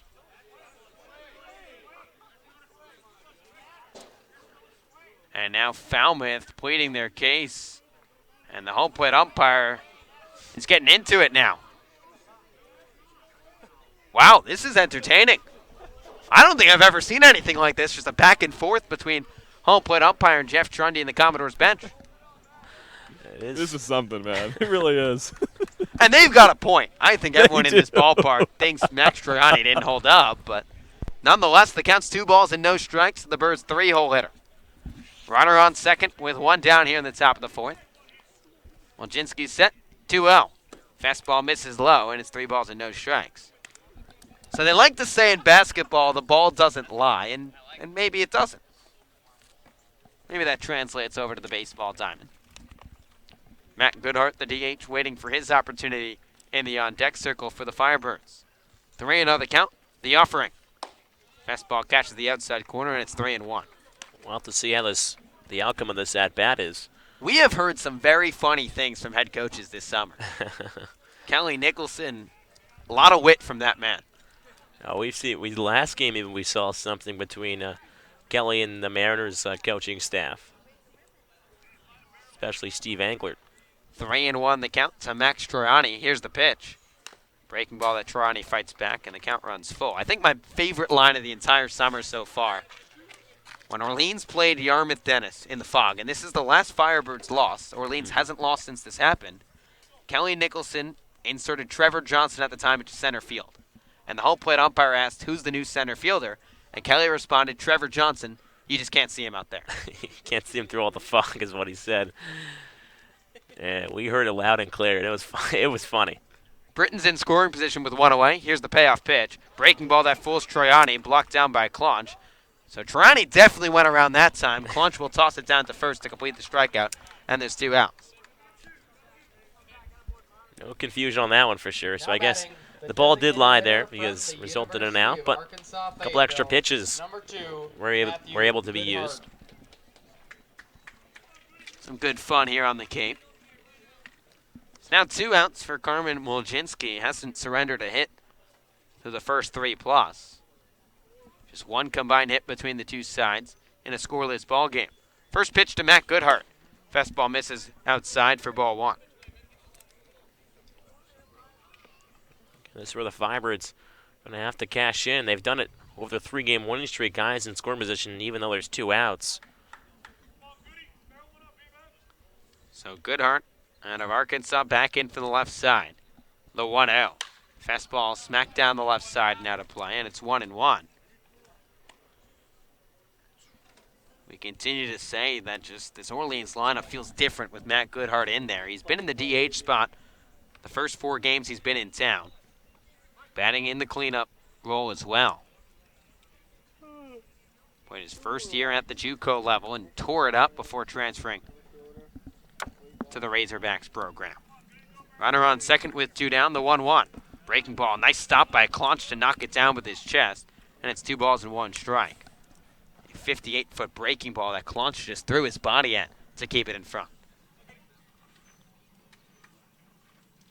Home plate umpire, who's had his fair share already tonight, wipes off the plate. Got to give the home plate umpire some credit, too. He was acting. He gave Jeff Trundy and the Commodore squad the full movement from Max Troiani. Britton's aboard at second with 2 away. 2-1. Fastball misses up and away. It's 3 balls and 1 strike.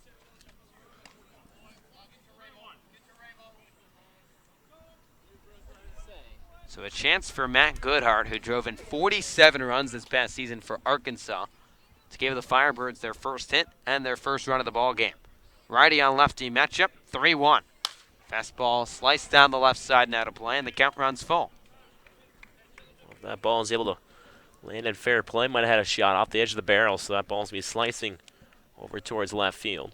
And Thomas, if this isn't the same story we've seen the last few nights from Orleans, slow out of the gates offensively, strong pitching, and then they draw deep counts, knock the starter out of the ball game, and then capitalize on the opposition's bullpen. Wojcinski set, payoff pitch. Fastball cut on and missed, strike 3. Wojcinski bounces back after issuing a free pass to Zach Britton. He's got 5 Ks through the first 4 and has not surrendered a hit to the Orleans Firebirds. After 3.5, Firebirds and Commodores scoreless. We'll head to a short break. It was Firebirds baseball on the Birds Broadcast Network.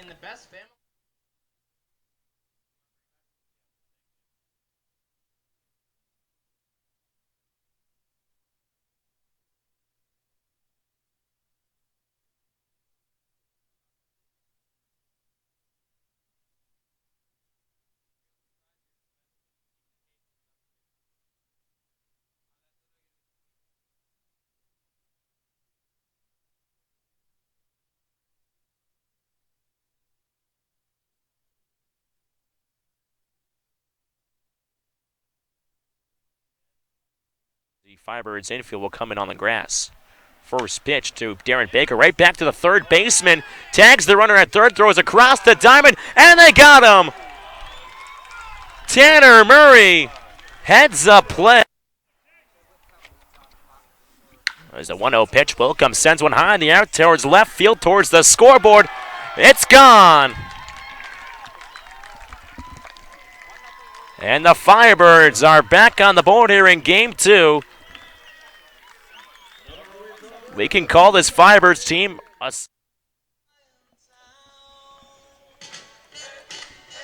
bottom half of the third inning from Gov Fuller Field, as the Firebirds and the Commodores in Falmouth are knotted up at 0-0.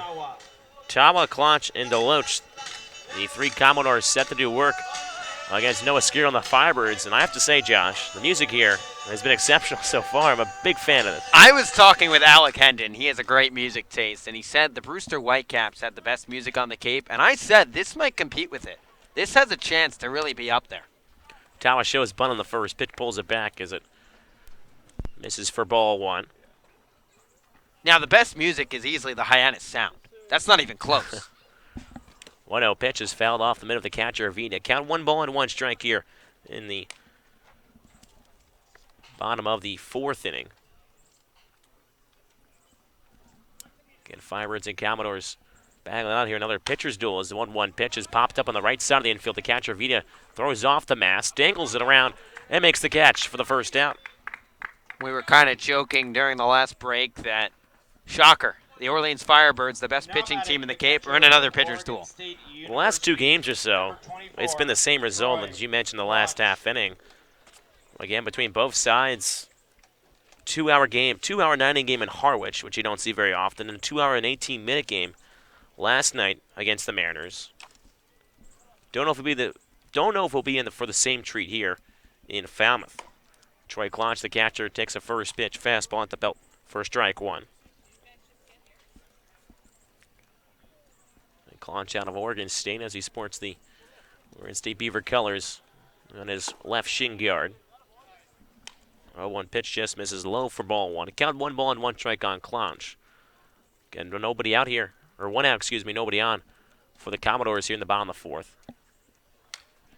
As the 1-1 pitch is fouled back to the screen. Count 1 ball and 2 strikes. Each side just trying to open things up here. And again, over the last couple games or so, this is how the Firebirds, offense has been going. They're just going to have to trying to figure out Molchinski on the hill. Is 1-2 pitch from Skrull. Half-hearted swing, strike 3. As Skrull picks up another strikeout here in the 4th.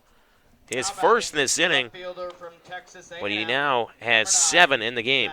Yeah, and this is clearly his best start so far this summer. Had 7 strikeouts coming into today's ball game. Has matched that through the first 3+. So now quickly 2 outs here in the bottom of the 4th inning. It's the left fielder, Zach Deloach. Texas A&M first pitch swinging. Lines one right up the middle past the outstretched arms of Eddie McCabe into left center field for a base hit. And Deloach is aboard here with 2 outs for the Commodores in the bottom of the 4th inning. Yeah, we can chalk that one up to the broadcasters. Jenks right on cue after I say this is clearly Skiro's best start of the summer. 1 pitch later, not any longer, Deloach slaps a single back up the box. So one way to try to beat it is try to get a fastball count, or if you see a fastball coming, first pitch, hack away at it. Steven Moretto, the third baseman, from the right side. Throwing a first pitch curveball on the outer half of the plate for strike 1. Moretto has the other single, or the other hit, I should say, for the Commodores tonight. He singled back in the 2nd. Deloach with the other. He's over at first. From the belt. 0-1 pitch goes right back to the curveball. Just misses the outer half of the plate. Count 1 ball and 1 strike.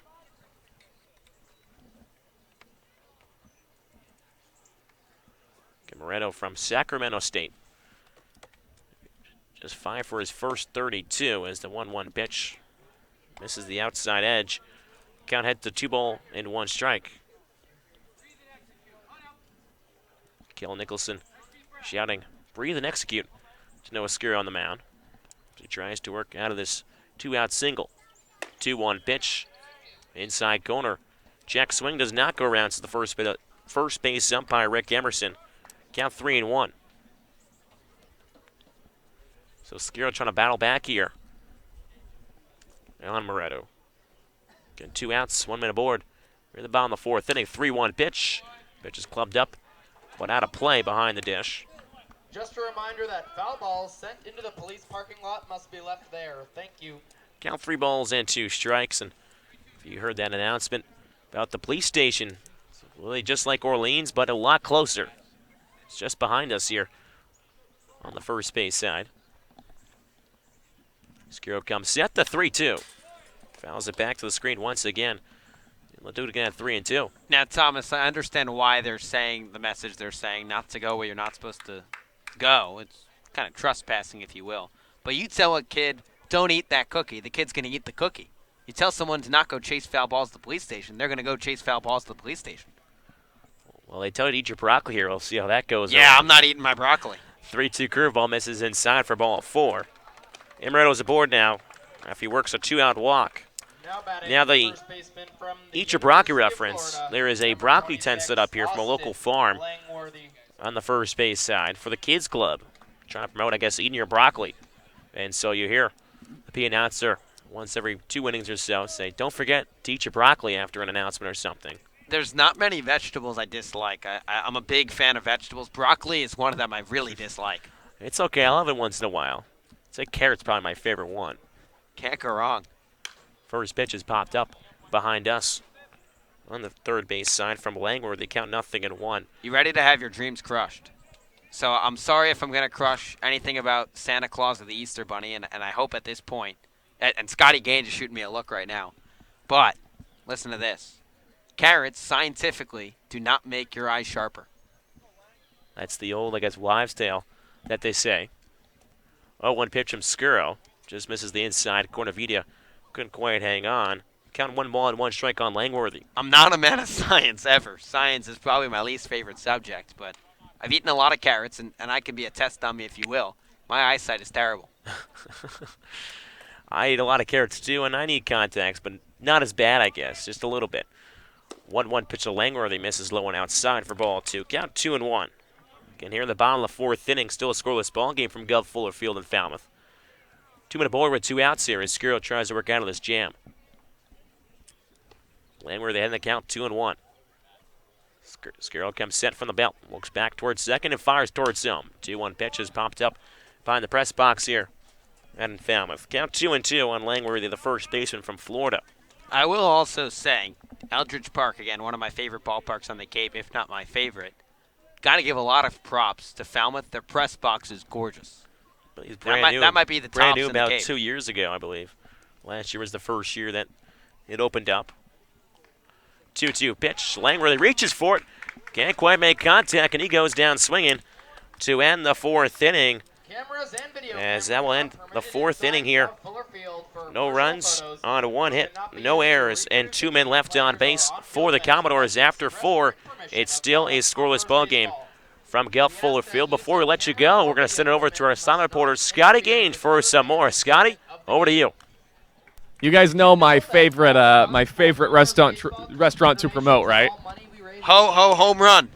Yes, there's been no ho-ho home runs, but there is a fantastic Land Ho in Orleans, run by the Murphy family for over 50 years. You know, when you think of stuff like that, it's right in the heart of the city. It's pretty cool. You know, I've been alive for 20 years. Land Ho has been there for 30 plus more than I've even been alive. Not to make this about me or us or anything, because it's about the town of Orleans, and it's just so cool, especially for people coming out of town like so many of these players do.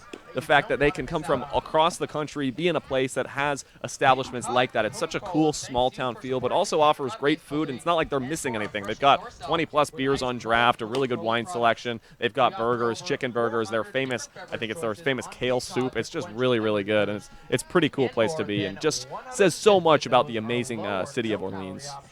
Well, I've got 2 things to say back. One, it was unfortunate not to hear from our Land Ho correspondent, Jesse Frazier.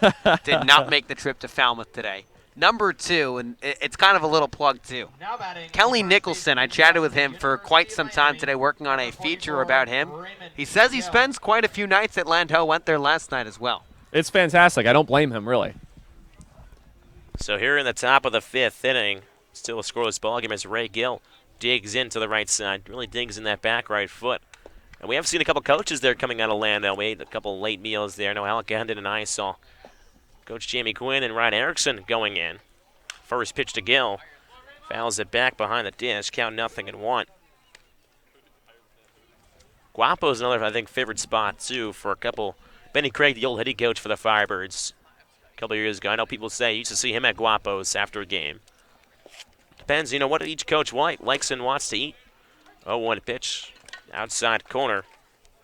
Count 0-2 on Gill as he picks up some dirt from the right side. As he digs back in, as Carmen Molchinski here on his 5th inning of work. As Gill calls time.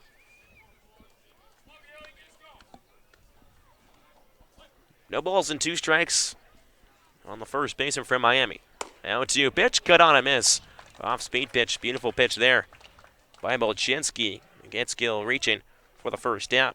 Again, we talked about it the other day. The Firebirds were no-hit through the first 5 innings, I want to say, the other night. And we were joking around about Dexter Fowler and a couple other MLB players that in the past have tweeted out, we will get a hit, or I will get a hit, I will get a hit, and they break their streak.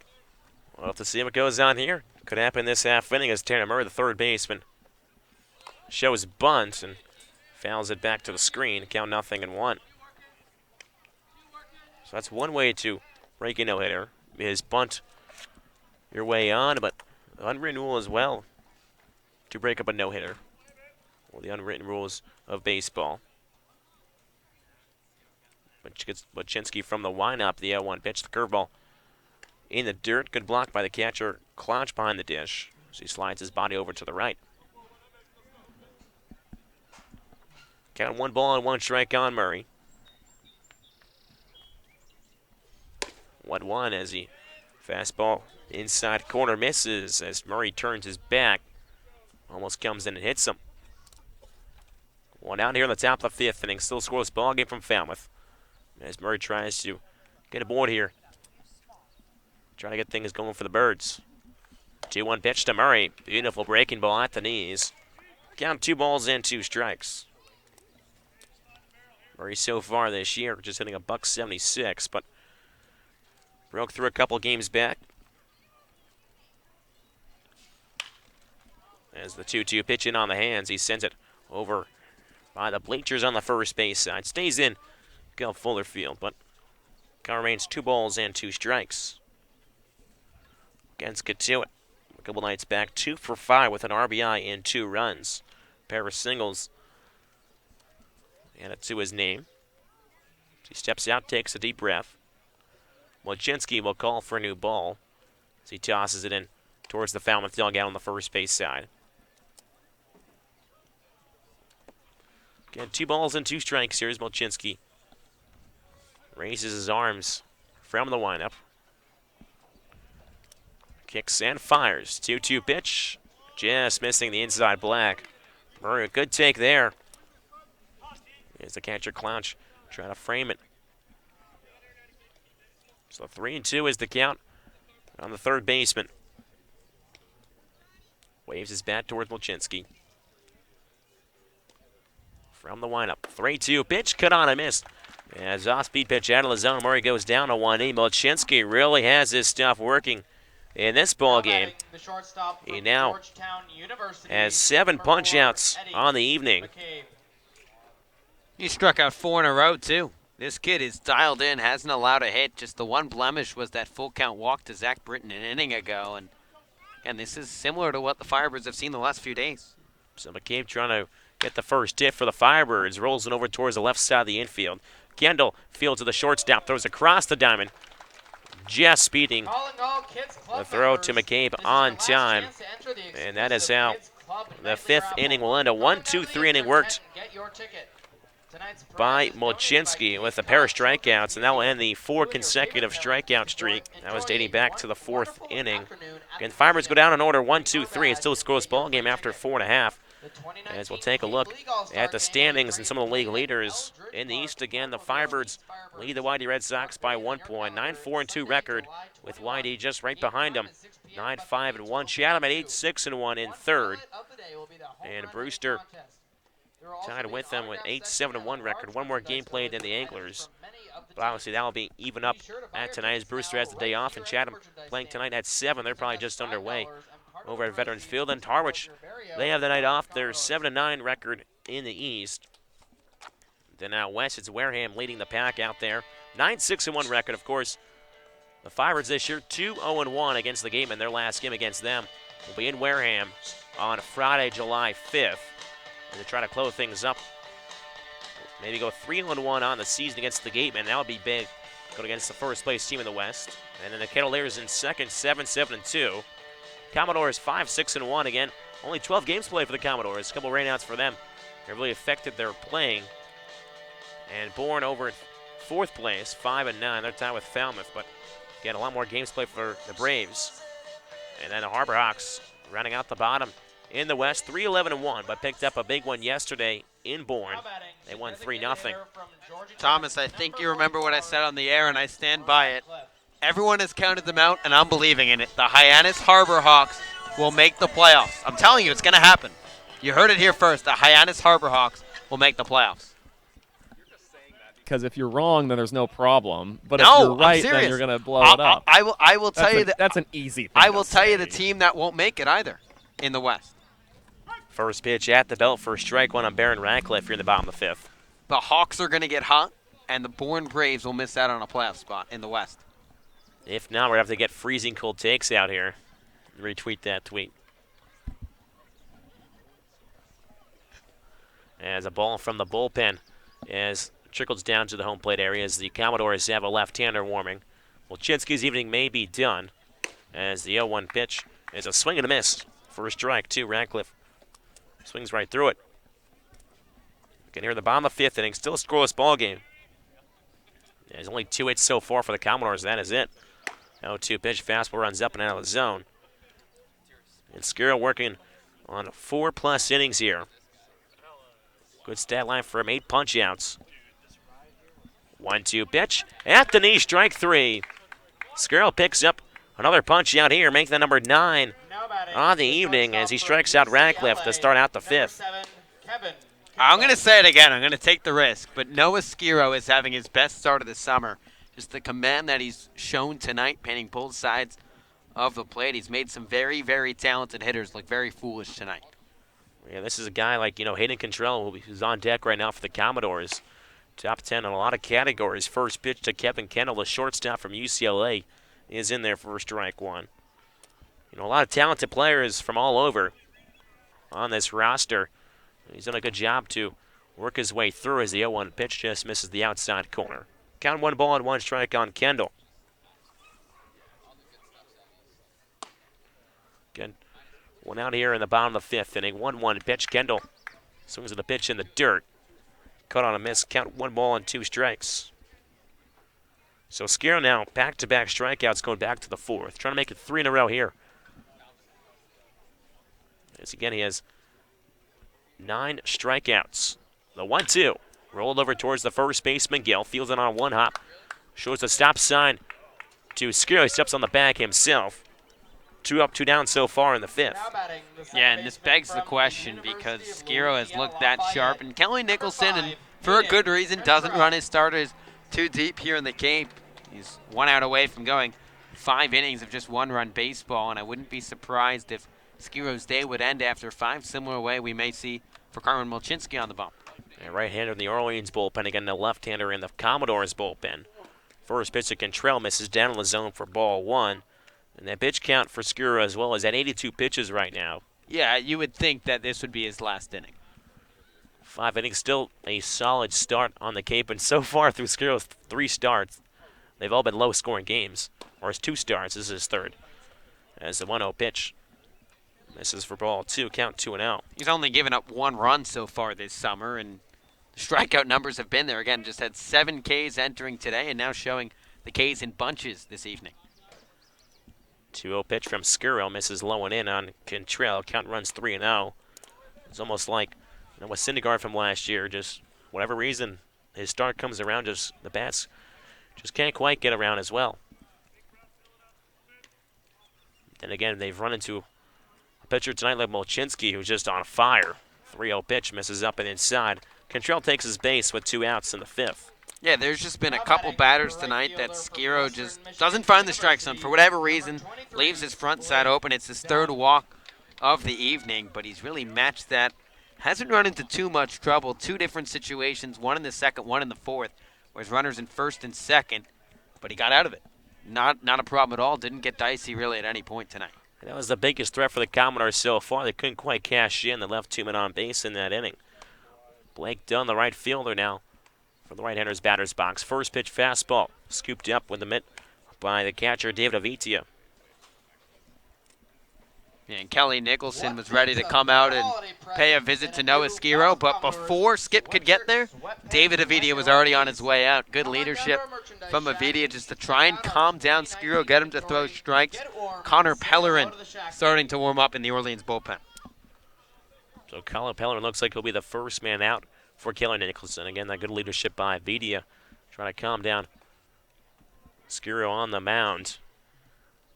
As Blake Dunn, a sophomore from Western Michigan, from the right side. Skiro comes set from the chest. Takes a deep breath, the 1-0. That one's popped up and out of play on the first base side. Count 1 ball and 1 strike on Dunn, the right fielder.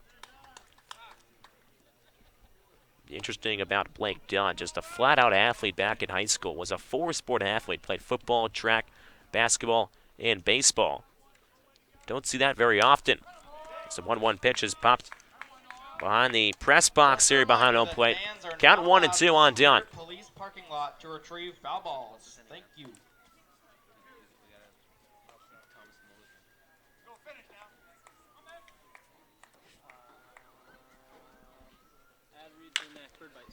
As the 1-2 pitch is chopped up the middle, McCabe comes around, steps on the base himself.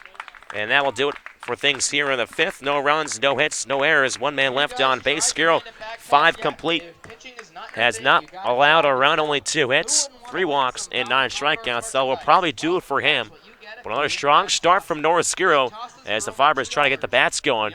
Before we let you go, we'll send over to Scotty for some more. Scotty, take it away. Hey, baseball fans. Earlier today, after the first inning, Bird Bites, Volume 2, with Tanner Murray. A sneak peek. Check it out. If you were to make a Firebirds jersey, a new one, an alternate Firebirds jersey. Okay, I'd go all out on it. You know, I'd take the Firebirds. You know, I'd build the Flames from the bottom. Of course, Flames, because I saw my buddy. He would go. It was in the Northwoods. They had the Star Wars night. Joey. Shout out And they Joey. made Star Wars jerseys, And didn't they they? made like these kind of cool Star Wars. I'm pretty sure Star Wars. It was like a little Chewbacca, if I remember it correctly. Yeah. Of that, so like Firebirds, if it was like one of those nights, I'd build like the flames come from the bottom, and then like some crazy big bird like across the front of it, like with Wow. like some along those lines. Keep going. I need this. And then I get the back of it. That's where it'd say Firebird. Say on the back where like your last name would go. Nice. I've had the number down here. What's the font look like on the back? The font. Is it sleek or is it probably, like flames going out of it? Probably a little sleek design, pretty sharp. Pointy edges. Yeah, pointy edges. Yeah. Oh yeah. Oh yeah. And then. Dude, we should sell this to the team. This is. What else would it have? You got that. You got the bird. Firebirds on the back. I feel like it would be either a black base kind of jersey with the flames going up, or it'd be kind of a red with like the flames. So it kind of go that way, but probably more of the black area. Oh my Of goodness. it. And I think that's probably what it'd be. I mean, it'd definitely be a little pants. bit more. And the Pants. socks. Are we high socks? Is it flame socks? I'd say low pants for this one. Don't want Okay. to show it off Baggy too or kind much. of like a little tighter? A little tighter. Okay. But That's if a you clean did, look. if you did have socks, it'd probably be like red socks. I'd say red socks. Maybe with a couple.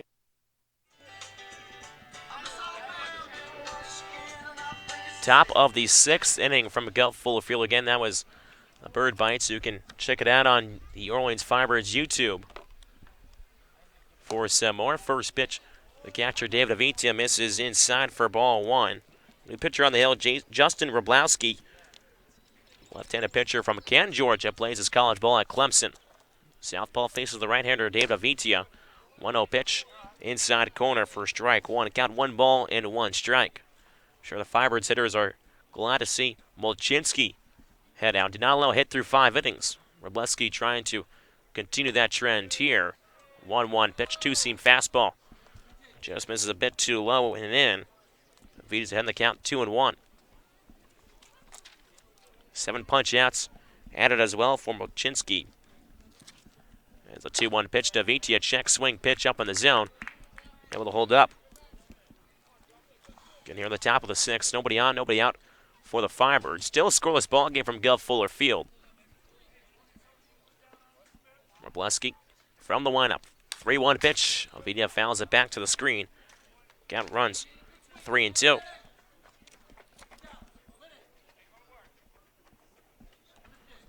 Kellen Nicholson shouting from the third base dugout, win it. There's Wroblewski. Shakes off the catcher, Clouch. Gets his sign. 3-2 pitch. Fastball rounds upstairs. And Avitia works. A well-worked walk there by Avitia as he's aboard now with nobody out. Get only the second Firebirds base runner to reach tonight.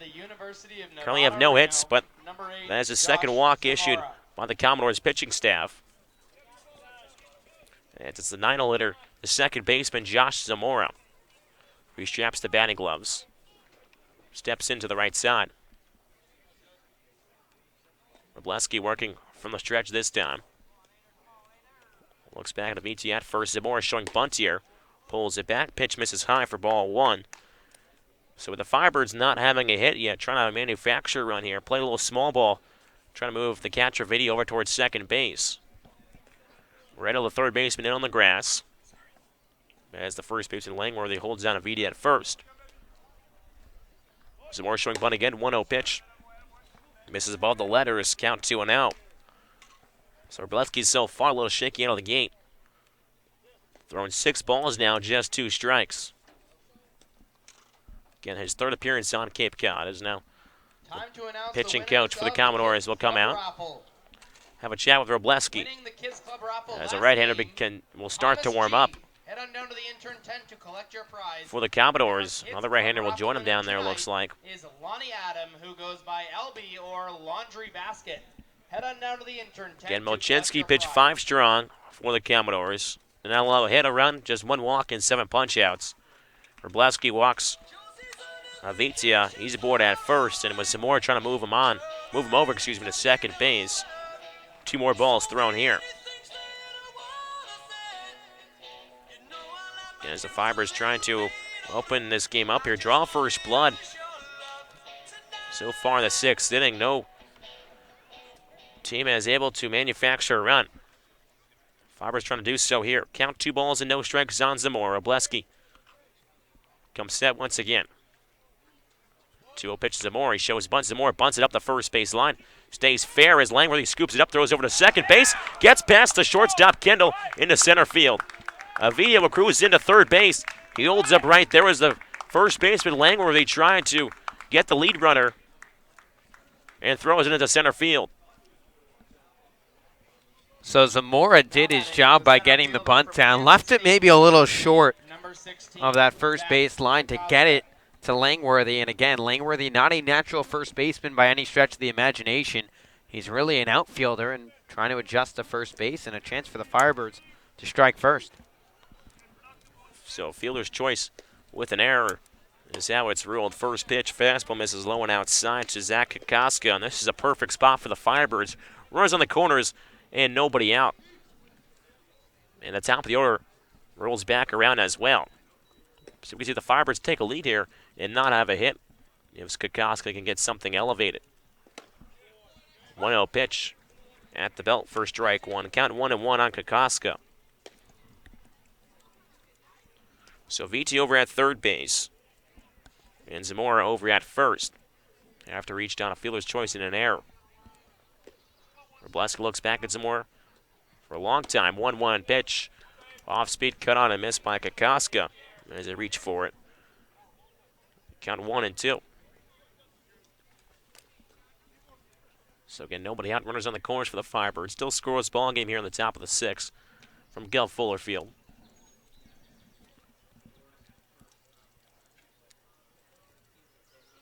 One-two pitch. Fastball runs up and inside on Kokoska as he has to hit the deck.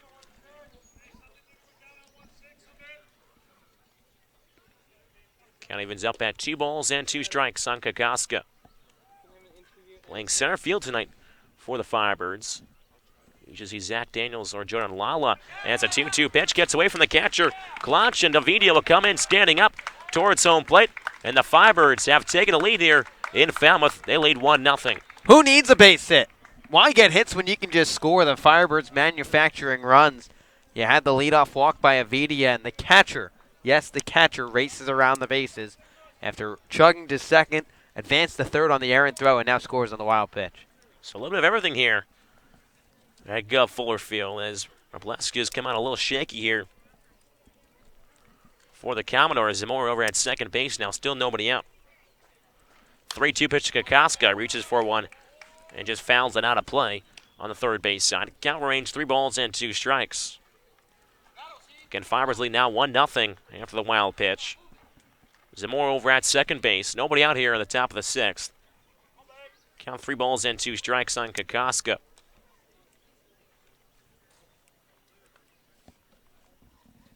Robleski looks back towards second.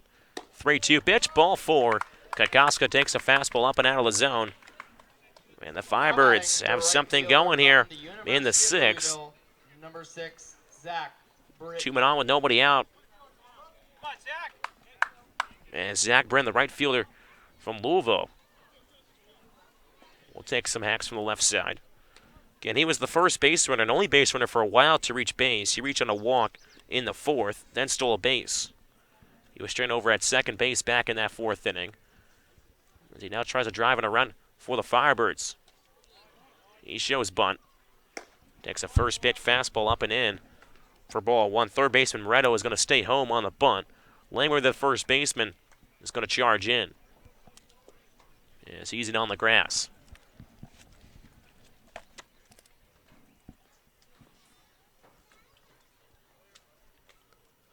Zamora takes lead off a second. Robleski gives a glance. Once again, Britton showing a bunt. Fires a fastball on the outside corner. Count 1 ball and 1 strike on Britton. Again, Firebirds still do not have a base hit, but have a run on the board. And again, once again, trying to manufacture our run here in the 6th.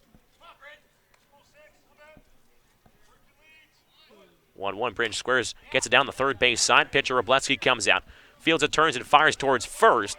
And Britton is retired, but he does his job. Sacrifice bunt for the right fielder.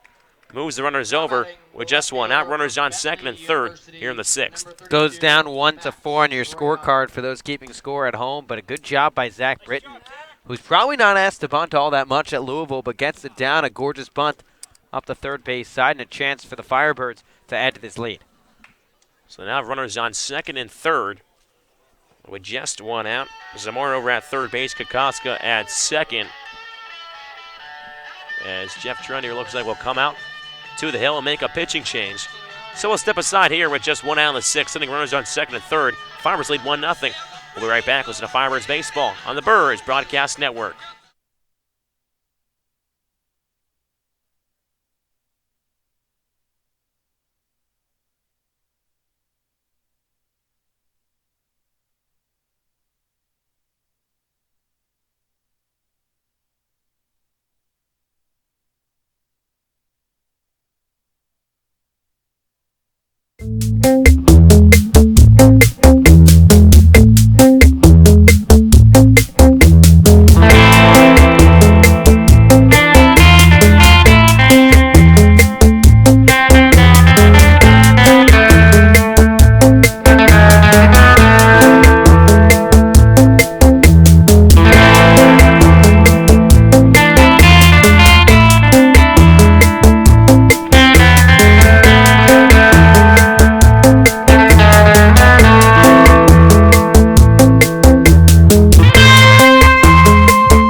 And welcome back to Guelph Fuller Field here in the top of the 6th inning.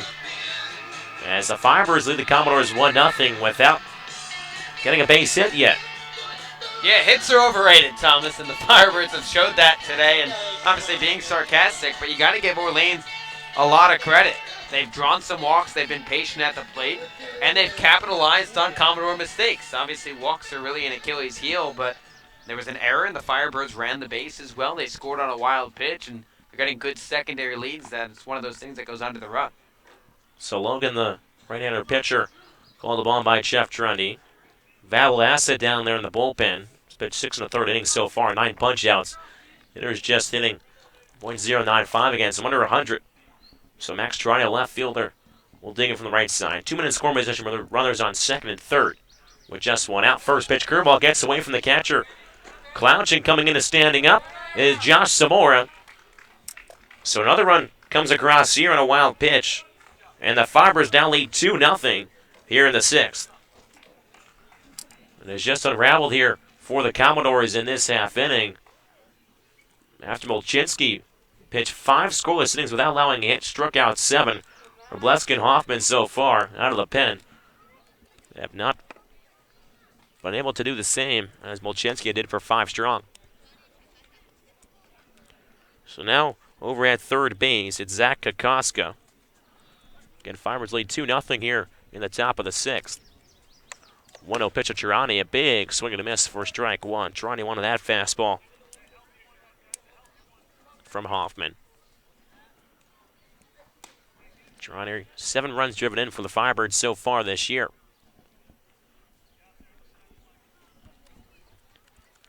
Hoffman from the stretch, the 1-1. Curveball wrapped over off the glove of the third baseman. Moretto throws on to first, and Tirani is safe, but Moretto making a diving stop, knocks the ball down. The shortstop, Kendall, fires across the diamond, but that saves a run with Moretto, as that will go down as a hit. So the Firebirds are in the hit column, but what a stop by Moretto at third. Yeah, Moretto saves a run by knocking that ball down, but they almost got Tirani out, and Tirani showed off the wheels the last couple of days, joking before the game. Well, you have an infield single, Will it be a line drive back up the box? And, of course, it's another infield single. He's on that infield single trend now, last game or so. So now it's Matt Goodhart, the cleanup man, the DH tonight for the Firebirds. Runners on the corners with just one out. Left-hander Goodhart facing the right-hander Hoffman. Goodhart showing bunt. Takes a first pitch off the left side of the plate for ball one. This is the third batter now the Firebirds have shown bunt for. Again, just the one hit coming off the bat of Tirani last AB. Kokoska over at third, Tirani at first. 1-0 pitch to Goodhart. Takes a fastball above the letters. Count heads to 2-0.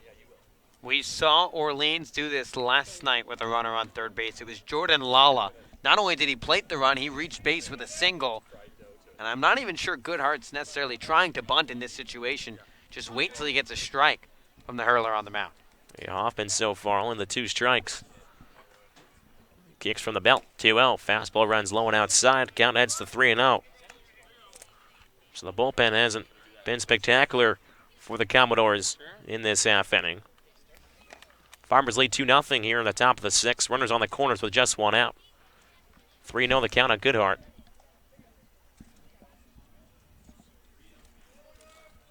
From the belt, 3-0 pitch, a wave and a miss for strike one. Goodhart had the green light there.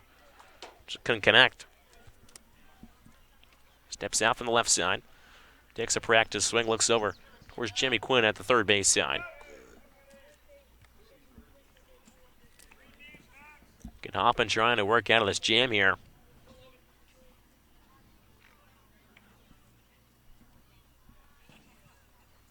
Three-one pitch to Goodhart. He skies it up in the air, but out of play on the Firebirds bench here on the third base side. Count 3 balls and 2 strikes as the lights begin to turn on here at Gulf Fuller Field.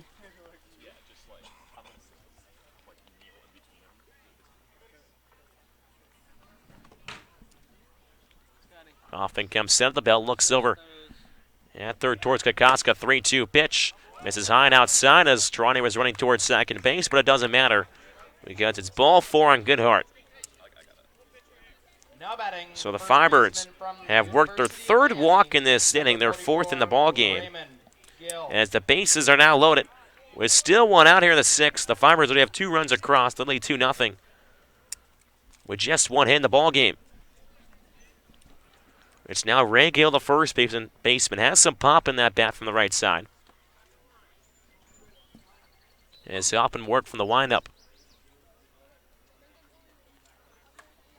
First pitch to Gill, just misses inside as the catcher Clouch tries a frame job to glide it back in.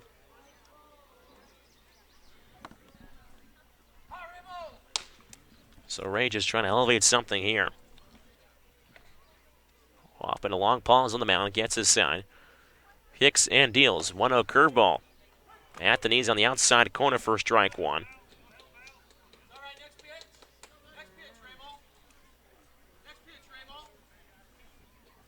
Can hear Kellen Nicholson urging on Ray Gill at the plate. Bases loaded, just one out here to the top of the 6th. 2-0 Firebirds lead. Hoffman works again from the windup. 1-1 pitch, cut on a miss for strike 2. Gill had the pitch you wanted there.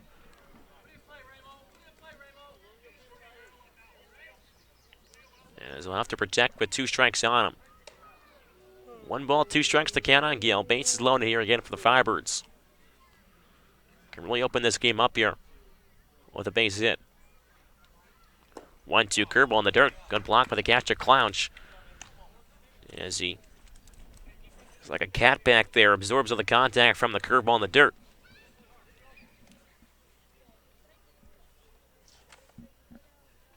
So 2 balls, 2 strikes to count on Gill. As Hoffman trying to work his way out of this bases loaded situation. 2-2 pitch comes inside and hits Gill on the shoulder. And another run comes in here. Again, just 1 hit for the Firebirds in this inning. And it did not result in a run. They've been 2 wild pitches and now a hit by pitch. Now batting the third baseman from As there have been 3 walks in this inning and now a hit by pitch. Number 41, Tanner Murray. whatever Jeff Trunny can do, it just is out of his reach at this point. As another left-hander warm up in the bullpen. They've already made one pitching change this half inning. After Robleski started out this inning, after he was yanked. First pitch fastball to Murray outside corner for strike one. Again, bases loaded still, just one out. 3-0 Firebirds lead. Hoffman once again working from the windup. Corners are in for the Commodores. Langworthy on the grass, some right over at third in. Curveball, a wave and a miss for strike two. Good looking pitch there from Hoffman, count 0-2. On the third baseman, Tanner Murray. Murray so far grounded out and struck out in this ball game. As he waves the bat towards the pitcher, Hoffman. 0-2 pitch, curveball. Blocked by the chest by Clouch. Again, two wild pitches as well. That resulted in 2 runs for the Firebirds. Now the 8th batter this inning already, and again, Orleans only with 1 hit, not just in this frame, but tonight. 1 ball, 2 strikes to count. The pitch from Hoffman. Fastball misses up and in as Murray backs down away a little bit. As we'll stretch out a little from the right side. Count 2 balls and 2 strikes on Murray. 2 runs driven in for the right-hander. It's been a nice defensive addition to this Firebirds roster. Trying to do with the bat here. Big spot here for Murray. 2-2. Fouls it back to the screen. Able to stay alive as he chokes up on the barrel. Restraps the batting gloves.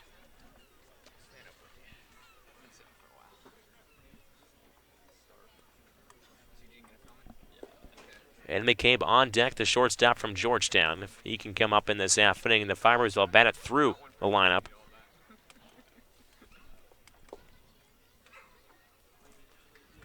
The 2-2 to Murray. Curveball able to foul it off. Tough pitch there. And Murray able to stay alive.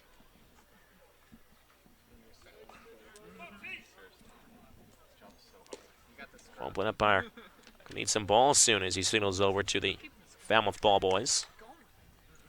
Again, so count remains 2 balls and 2 strikes. Pitch number 7 in the AB. 2-2 pitch, curveball cut on a miss. Murray really wanted it too.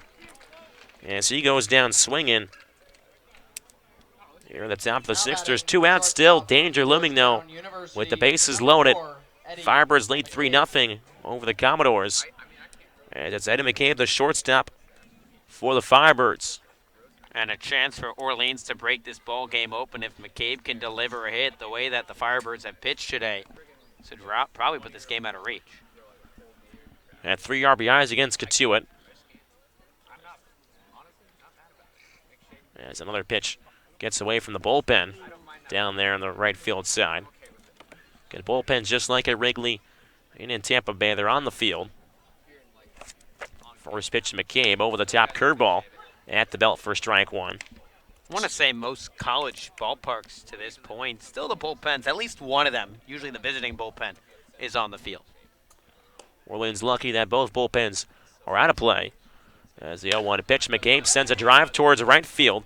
Down the right fielder on the run as he heads towards the line and chases it down for the 3rd out.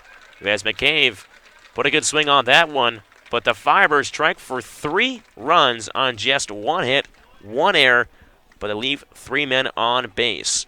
Through 5.5 here.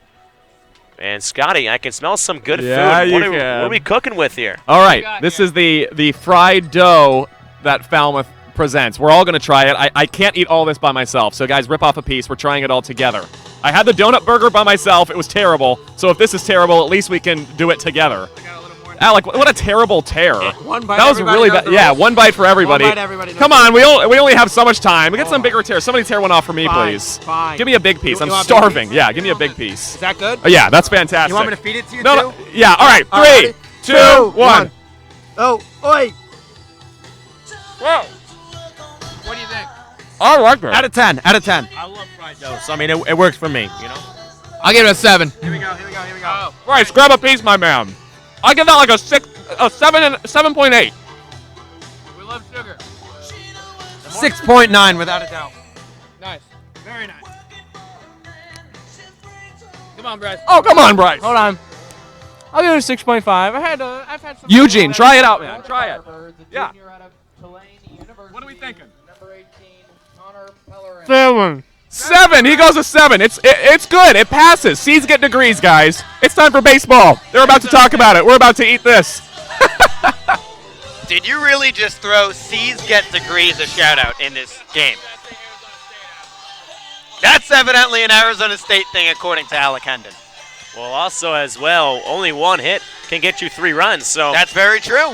I mean, we're just learning things out here today at Gulf Fuller Field. Again, after 5.5, it's the Firebirds 3, the Commodores nothing. Connor Pellerin, the right-hander, is on the hill as he'll replace Noah Skrull after 5 strong innings, 2 hits, no runs, no earned, 3 walks, and 9 strikeouts. Skrull was dominant from start to finish. Ran into a little trouble in the 4th, but really nothing doing for most of this game. And Connor Pellerin, the right-hander from Tulane, making his 4th appearance on the Cape. Has 5 strikeouts in just 2 1/3 innings. The walks have been a little bit of an issue, but if he can get that curveball working, Outletter made the comment about his spin rate is well above Major League Baseball average. I think he's at 2,900, which is off the charts. Major League curveballs are about 2,700. That's the average. So Tim Towell, the center fielder, will tower in from the right side. Pellerin working from the stretch, first pitch at the knees for strike 1. As again, the Firebirds, just 1 hit. They're on the board of the hit column. Trani, the man with the single, but a lot of the runs do not come with the bat. As the 0-1 pitch, a wave and a miss. Fastball, 0-2 on Towell. It was 2 wild pitches and then a hit by pitch that resulted in 3 Firebirds runs. A couple bunts as well, an error. A little bit of everything in that last inning. 0-2 pitch is sliced foul. Just past the Commodores bullpen on the right field side. As Towell will come back around the dish. Count 0-2 on him. Towell so far, strikeout victim in the 1st. Then popped out in the 4th. Skrull struck out the side in the 1st. As the 0-2 pitch from Pellerin. High chopper foul down the third base coach's box area. Count still 0-2.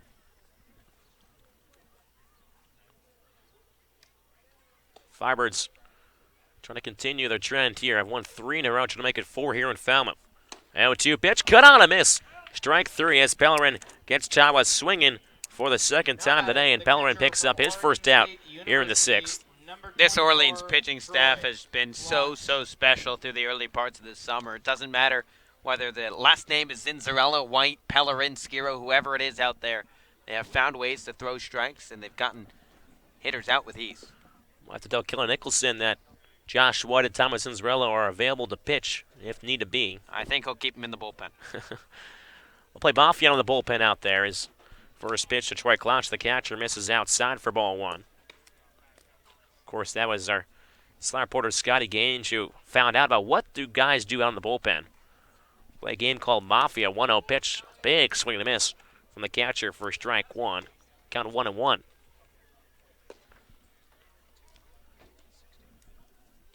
Honestly, bullpen life doesn't sound too bad. Of course, here at Gulf Fuller, it's just past the dugout. 1-1 pitch, swing and a miss for strike 2. Pellerin ahead of the count, 1-2 on Clouch. I've heard a story, and I won't say who it was from and any of that. I don't want to rat that person out, but one time a bullpen ordered a pizza in the middle of the game. 1-2 pitch from Pellerin. A curveball's fouled at the dish. Count still 1-2, and I can tell you a story from last year when I was with Harwich. It was a game in Kitsua at Low Park, and there's a Domino's right down the road. And obviously, the 5 o'clock start time, right around dinner time.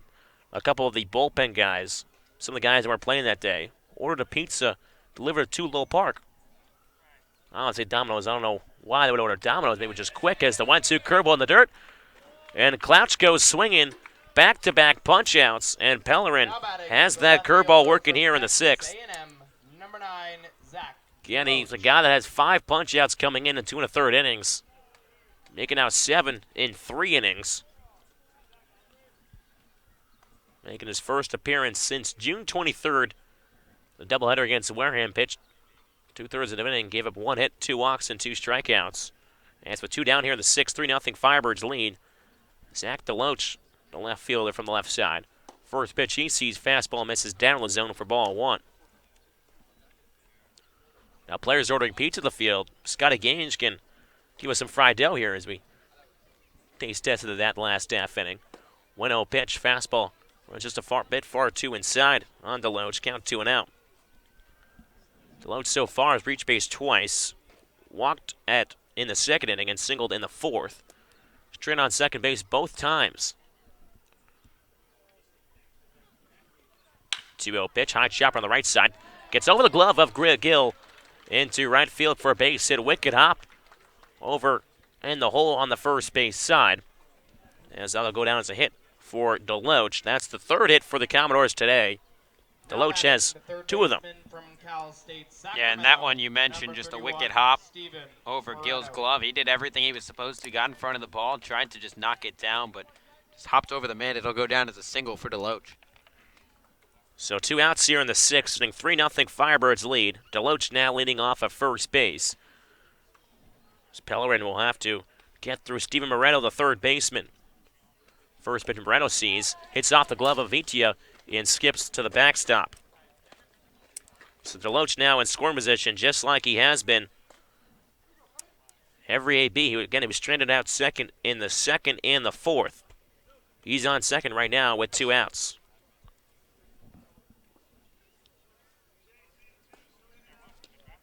Go down as a wild pitch against Pellerin. Moreno steps out for a second. Will step back into the right side to face the right-hander Pellerin.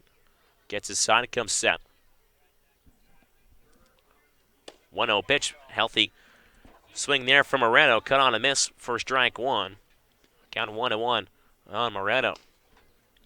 Pellerin sporting the tan glove with the two-lane green wave logo on it. 1-1 from Pellerin. Curveball in the dirt, check swing. He goes around, says the home plate umpire, Tim Carey. Good block by the catcher, David Avidia. As Kelly was saying, check over towards the first base umpire. But Tim Carey made the call at home, so Kelly joking around with the home plate umpire, saying we're on the same page. 1 ball, 2 strikes to count. Pitch from Pellerin, curveball backhand in the mid by David Avitia. As this time, Moretto able to hold up. Count 2-2 here with 2 outs. DeLoach over at second base after his 2-out single. Moved over on a wild pitch.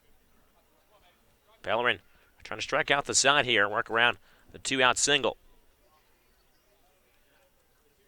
2-2. Pitch skips in once again, this time the fastball. Once again, Avidia backhands it with the mitt. So count 3-2 now on Moretto. Moretto has also reached base twice, singled in the 2nd, walked in the 4th. Trying to work his 2nd walk here as Pellerin tries to strike out the side here in the 6th. Shakes it off of Vitia. Gets the sign he wants now. Pellerin kicks and fires. 3-2 pitch, curveball. Misses low and outside as Moretto able to lay off and works his 2nd walk of the evening. Now that will bring the tying run to the plate, and again, game far from over, and think about who's at the dish right now. It's Austin Langworthy, and if anyone remembers what he did on the Cape last summer, average-wise wasn't anything special, just batted .206, but hit 7 home runs in 26 games last summer for the Commodores. He went on a stretch where he hit probably 5 or 6 home runs in 8 or 9 games. He hit 5 home runs in 5 games. Stretch from July 11th to July 15th. So it's right around that time period last year when he did it. Again, the average only hit .206 last year for the Commodores, but was 6 for 14 in the playoffs. As Con Nicholson heads out to the mound to talk to Pellerin. Commodores have 2 men aboard with 2 outs here in the bottom of the 6th inning, but Firebirds hold a 3-0 lead As Pellerin, after striking out the first two men in this inning, single by the Loach, and now a well-worked walk by Moretto. As Austin Langler, again, the first baseman from Florida. First pitch from Pellerin. First pitch clips the inside corner. First strike, one. Langworthy so far, strikeout victim his first 2 times up, trying to change his fortunes here. As Pellerin glances in towards the catcher, Vidia. Works the side. He deals. 0-1 pitch, misses low and in. Count 1-1. Seems like want to go inside of Langworthy. Vidia glances over towards Kel Nicholson, third base dugout. Now rolls out the sign to Pellerin. Get the Loach over at second, Moretto at first. 1-1 pitch, foul back to the screen. As Pellerin's ahead of the count now, 1 ball and 2 strikes. And here comes the curveball. I think everyone in the ballpark knows with the way that Connor Pellerin has commanded his curveball in this inning. That's been his best pitch. I would not be surprised if he bounces one and shows his trust in Avidia behind the dish. Count 1 ball and 2 strikes on Langworthy. Pellerin set from the belt. The 1-2 pitch, fastball cut on miss, strike 3. Connor Pellerin strikes out the side as the Commodores, no runs on 1 hit, no errors, and 2 men left on base. After recording the first 2 outs, a single and a walk, but Pellerin shows the strength and flexes the muscles as he gets out of the inning after 6. It's a 3-0 Firebirds lead.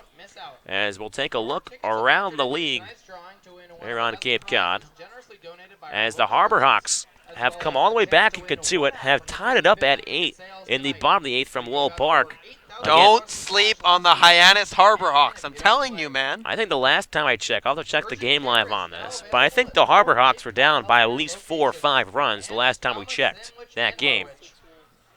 It was 6-1 at Lowell Park. Of course, that game, they'd be running low on light here. It's almost 8 o'clock there in the bottom of the 8th. They don't have lights at Lowell Park, so the Katuitt Cavaliers are at bat right now. They might barely get through 9 innings. Don't sleep on the Hyannis Harbor Hawks. That's all I'm saying. In Bourne, the Braves holding a 2-run lead over the Gatemen in the bottom of the 7th at Doran Park. And then over in Chatham in the bottom of the 2nd inning, it's the Anglers with a 4-0 lead over the Red Sox. But that has taken some time. It's almost been an hour, and they're only in the 2nd inning. So that game might be a 3-hour plus affair in Chatham. Of course, I said before, the Whitecaps and the Mariners have the evening off. A lot of these games are makeup games from earlier in June. So we'll step aside for a quick break. Again, after 6, it's the Firebirds 3, the Commodores nothing. Listen to Firebirds Baseball on the Birds Broadcast Network.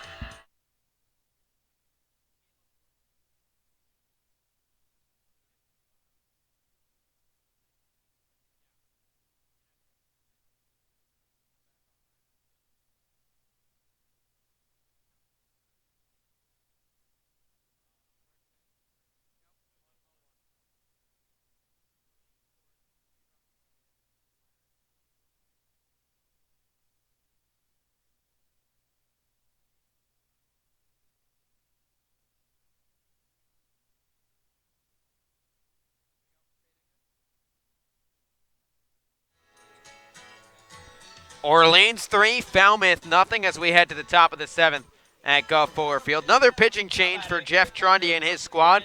The southpaw from Connecticut, Caleb Worster, will come into the ball game, set to make his 3rd appearance. Hasn't pitched in 8 days. Last went against Yarmouth Dennis in Game 2 of the doubleheader. Just lasted a 1/3 of an inning, getting tagged for 4 runs, 2 earned. He'll face 8, 9, and 1 in this Firebirds lineup, starting with David Avidia. Lefty on righty matchup. Caleb Worster set. First pitch to David Avidia. Fastball smoked to right center field. Center fielder Tawa charging in. Shortstop going out. This drops for a base hit. So David Avidia bloops a single into shallow center, and the Birds just their 2nd hit of the ball game. 2nd hit, but 3 runs on the board and the scoreboard in left field. That was almost a Joey Weimer type of hit for the Mariners he had 2 nights ago in Harwich. So that will bring up Josh Zamora, and this is reminiscent of last inning. Avidia led off the frame in the 6th with a leadoff walk. Then Zamora came up to try and lay down a sac bunt, and that's where things fell off the wagon for the Commodores. Zamora steps in from the right side. Worcester set at the chest. First pitch. Breaking ball bounces low for ball 1. It was the bottom part of this lineup that got that 3-run inning started for Orleans. Firebirds scored 3 runs on 1 hit. They capitalized on an error by Falmouth and left 3 on. Runner on first with nobody down in the top of the 7th. And a check from Worcester on a video who dives headlong back in. Well, just a score update in Katuitt. Arajanu hits a solo blast, and now the Kettleers are up 9-8. What a slugfest. Yeah. Now the question becomes, will that run stand if it gets too dark? There's one out, yeah. Now, granted, it would flip back, and you'd have to erase the top of the 8th as well. 1 out of Zamora, fastball sky down the right side, now to plan. It's 1-1. And at that point, Katuitt would hold on either way. Yeah, that's a sticky situation because the Harbor Hawks scored 5 innings in the top of the 8th inning, and you're right. If they don't get through the 8th inning here, it's going to revert back to the 7th or the top half of that inning, and then it would be an 8-3 win for the Kettleers. So that's tough. Yeah, and if you're Katuitt, you could play some mind games, try and get some quick outs, lay down some bunts. Some people might be for it. I'm not. 1-1. Breaker that catches the outside corner. Gorgeous curveball from Worcester. And it's 1-2. Zamora 0 for 2 tonight. Part of his stretch. Then he's just trying to dig himself out of this hole.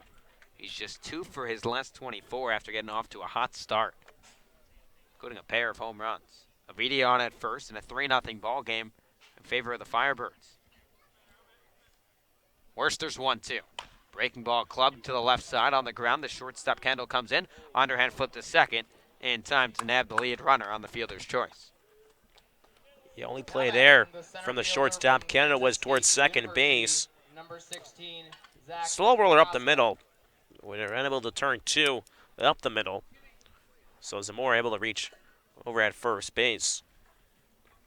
So the Firebirds will call on a pinch hitter here with the lefty on the mound, and Kelly Nicholson will make the Zach swap. He'll bring in Zach Daniels to replace Zach Kokoska. And with the southpaw on the mound, Pinch hitting for the Firebirds. and Zach Kokoska due up, Skip using his bench. Yeah, we're hoping that someday Skip will give us an all-Zach outfield. The Zach trifecta out there. Right now it's just a Zach squared duo. So Zach Daniels, pinch hitter from Tennessee, will dig in from the right side with the Firebirds leading 3-0 with 1 away in the top of the 7th. Daniels just batting a .156 through his first 13 games. Lefty on righty matchup, first pitch. Breaking ball misses outside for ball 1. Now there's been a clear work ethic from Daniels shown while he's taken the last couple days off in the lineup. He spent a lot of time with Jamie Quinn trying to fix his stride at the dish. Showed a larger leg kick, really just tailing back all his power on the back leg, and now he's shortened that stride to the pitcher's mound. Worcester comes to a set, checks on the runner at first. The 1-0. Breaking ball that Daniels just fights off, and it's 1-1. And the pump has been there. He's put on a BP show day in and day out. Hit 4 home runs this past season for the Volunteers, but strikeouts have been an issue. 29 Ks in 60 ABs at Tennessee this past season. Has 14 Ks, just playing in his 14th game tonight. Worcester sporting the stirrups on the mound. The 1-1. Fastball rocketed into shallow right center field. Center fielder Tawa charging towards his left.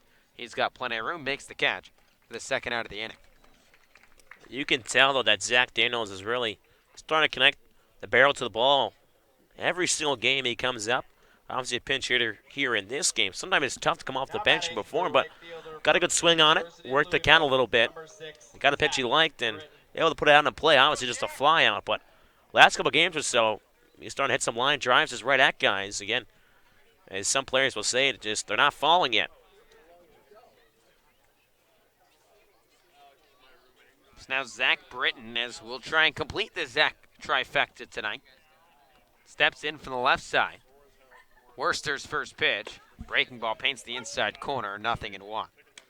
Britton laid down a sac bunt his last time up, part of that 3-run frame for the Firebirds.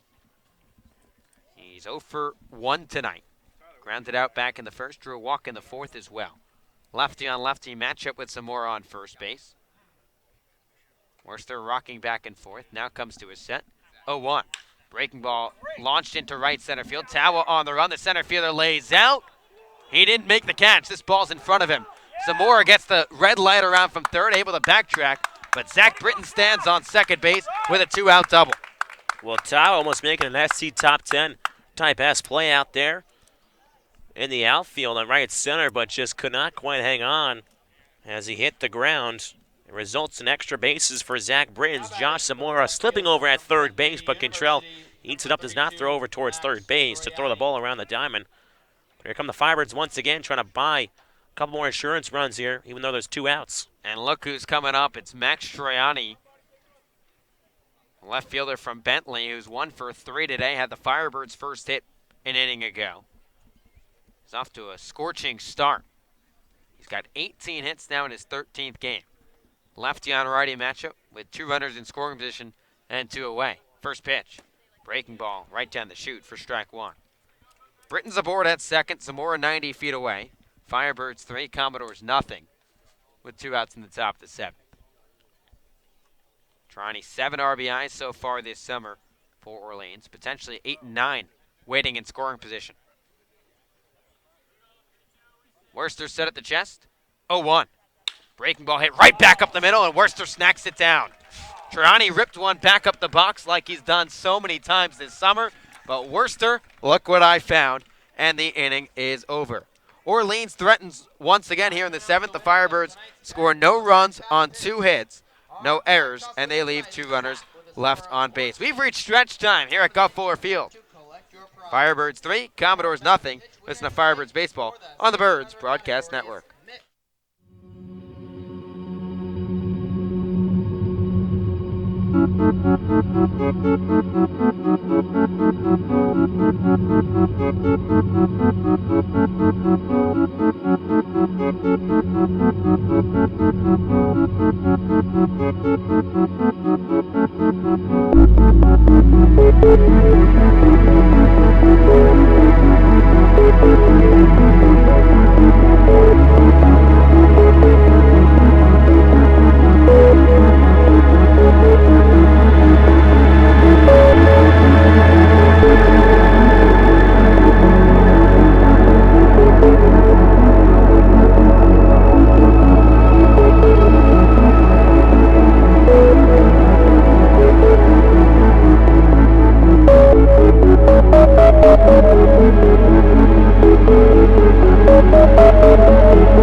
Stretch out those legs. Bottom of the 7th we go here at Gulf Fuller Field. Firebirds 3, Commodores nothing, and a Cape Cod Baseball League debut for Zebulon Vermillion, the best name in the Cape Cod Baseball League. Big right-hander out of Arkansas after pitching at Fenway Park in the exhibition game. Will toe the rubber for the first time for the Orleans Firebirds. First pitch to Barron Radcliffe, a breaking ball that misses outside for ball 1. Vermillion, 20 appearances this past season for the Razorbacks out of the bullpen. 1-0, a fastball right down Broadway, and it's 1-1. 20 appearances, 4-1 record with a .363 ERA. Righty on lefty matchup here to the 8-hole hitter Radcliffe, 1-1. Fastball misses upstairs, and it's 2 balls and 1 strike. A defensive change. Zach Daniels remains in the ballgame to play center field after pinch hitting for Zach Kokoska. 2-1 rolled over to the right side. Second baseman Zamora charging in on the slow roller. Throw to first. In time. So Zamora came charging in. Vermillion also part of the scrum on the right side and just tossed it with a bullet right to Raymond Gill for the first out. Well, that was a really tough play there by Zamora on the right side. He knew he had to throw on the run, and I think one of those short throws as well. So it's kind of a little like a I don't know, like a zip throw. You're throwing darts out there. Almost what it'll look like from Zamora at second. So now Kevin Kendall, the shortstop, will step in.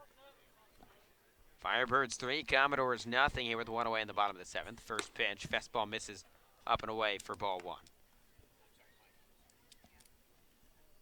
Kendall 0 for 2 tonight. Struck out swinging his first time around. Vermillion set at the belt. A deep breath, the 1-0. Breaking ball tipped back off of Avedia's mitt to the backstop, and it's 1-1. And if you're Falmouth, you just need base runners at this point. They've threatened 3 times tonight. They've had 2 runners on, but both times the Firebirds have stranded everyone on base.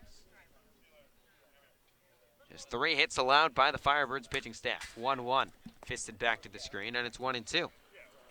Pitching staff yesterday only allowed 2 hits to the Mariners, just a double and a home run, and today it's been a similar story, just add 1 more to it. So Vermillion ahead in the count, 1 ball and 2 strikes, looking for his first Cape Cod Baseball League K. 1-2, breaking ball that Kendall chased. Will peel down to third. He went around. Avedia grabs the ball in the on-deck circle. Kendall didn't trot down. He thought he checked his swing, and Avedia will apply the tag for the 3rd strike. It looked like he went around to me and appealed down to third to Ryan DeMar. He said he did as well. Yeah, it was just one of those things. Even if he maybe was unsure, I would just start running because that ball was all the way to the backstop. It was over towards the on-deck circle on the Firebird side, so that's even a longer throw for the catcher, Arvidia, but Kendall, sorry, just didn't run. So now Hayden Contrell, the batter, first pitch, fastball, chopped foul for strike 1. And yeah, the only downside about running to first base is you admit that you went around. Exactly. That's really the only dilemma that would happen. Other than that, there's really no downside to running to first. You would be on first base right now. Righty on lefty matchup 0-1. Broken bat flare into shallow center field. The shortstop Murray ranges out. Beg your pardon, it's McCabe. And he makes the grab for the final out of the inning. So Zebulon Vermillion, a 1-2-3 inning in his Cape Cod Baseball League debut. After 7, it's the Firebirds 3 and the Commodores nothing. You listen to Firebirds Baseball on the Birds Broadcast Network.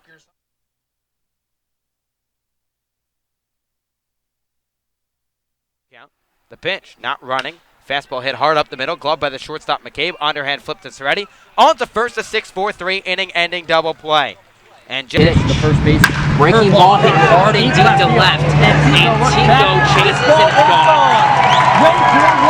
Ray Gill walks it off for Orleans. The University of Miami first baseman. Firebirds 1, Gateman nothing. Final out of the first didn't take much. 1 run on his 4 hits in the for the first 7 Firebirds. innings. And Gill dropped his whole plate.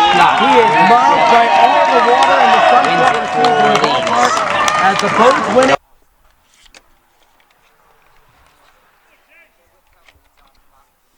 There's a 1-0 pitch. Wilcom sends one high in the air towards left field, towards the scoreboard. It's gone.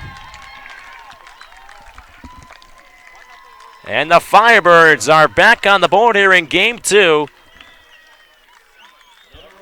We can call this Firebirds team a solo home run machine because that's all they do, too. First pitch to Darren Baker, right back to the third baseman. Tags the runner at third, throws across the diamond, and they got him.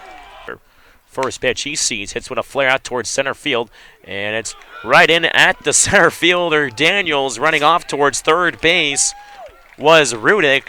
And throw back in to the second baseman, Zamora, and that's how the game ends. You're exactly right, just not the type of double.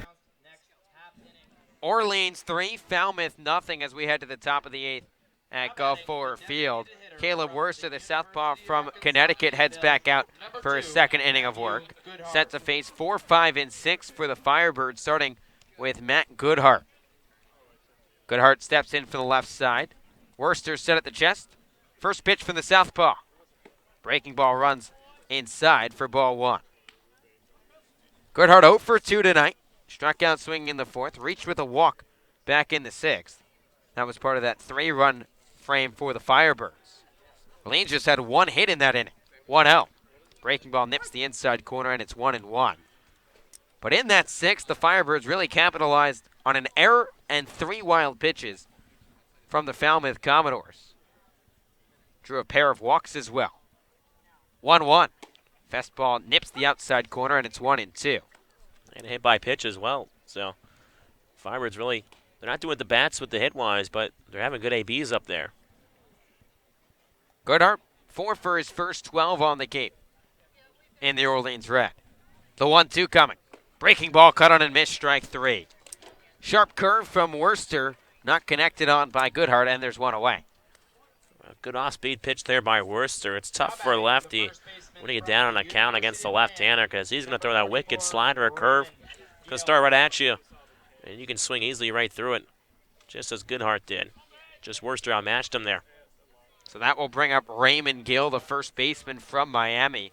Picked up an RBI his last time up on a hit by pitch. Lefty on righty matchup, the pitch. Breaking ball misses outside for ball 1. Firebirds 3 runs on 3 hits so far tonight. No errors for Orleans. No runs on 3 hits and 1 error for the Commodores. Gill calls time after Worcester was going through his routine. And this routine is pretty lengthy for Worcester. Gets his sign after a long stare and just waving his left arm in a circle. And kind of lifts the right leg 5 times before coming set. 1-0. Fastball misses low and in. It's 2 balls and no strikes. And that could be tricky sometimes with runners on base. You might get drawn into potentially being called for a balk. I was about to say, if you drop the ball, I believe that's a balk. Worcester's 2-0. Fastball up in the zone, cut on and missed, and it's 2-1. You don't see that very often where a pitcher will hold the ball with his bare hand when he looks in. Because the chances of a ball slipping, especially, let's say an 85-degree day. I don't know if it's cooled down at night here in Falmouth, but. And if you eat some fried dough, 2-1. Fastball, hot shot to the left side, right at the shortstop, Kevin Kendall. Throw on the run in time for the second out of the inning. Even better is to have a Butterfinger before you come out from the bullpen. Talked about eating pizzas out in the bullpen. Maybe that might make your hands slippery, too. It's now Tanner Murray, the batter. He's had a quiet night, 0 for 3 with a couple of strikeouts. Despite the slow start at the dish for Murray, he's been great with the glove. Shortstop, third, nothing has phased him, no matter where Kelly Nicholson has put him. Firebirds sporting a 3-run cushion with 2 outs here in the top of the 8th. Murray steps in from the right side, extending the 10 bat right at Worcester, and now steps out. If I'm a hitter, I step out quite often with Worcester through his routine. Waves the ball, extends the leg 5 times. Now he's set. Here's the first pitch. Breaking ball flutters on the outside corner for strike 1. Murray out of UC Davis, a Boulder Creek, California native. One of those players for the Firebirds that seemed to shuffle in and out the last few days. 0-1. Fastball flared down the right side. It's 0-2. Bottom 4 in this lineup for Kelly Nicholson have really been almost interchangeable the last couple days. And Kelly trying to do his best to get everyone some playing time. And don't fix it. Well, what's the old saying? Don't fix it if it ain't broke. If it ain't broke, don't fix it. If it ain't broke, don't fix it, yeah. The Firebirds have won 3 straight. Worcester set the 0-2. Fastball misses outside. It's 1 ball and 2 strikes. Well, it's nice as well that a couple of guys here on the Firebirds like Murray and Whitcomb and like Zamora, they can play a little bit all around the infield. You can move Gill from third to first. That solves your problem over there. Emery can go from catcher to first as well. So a lot of guys can get a lot of different looks. A lot of depth and versatility on the 2019 Firebird squad. 1-2. Breaking ball misses low and in, and it's 2 balls and 2 strikes. It's got to make Kelly's job easier and also more stressful. Oh, exactly. Can make your mind go crazy sometimes. We're trying to shuffle all these guys around. 2-2 the count. 2 outs here in the top of the 8th. The Firebirds up 3-0. Worcester set. 2-2. Fastball misses up and away, and Murray's worked the count back full.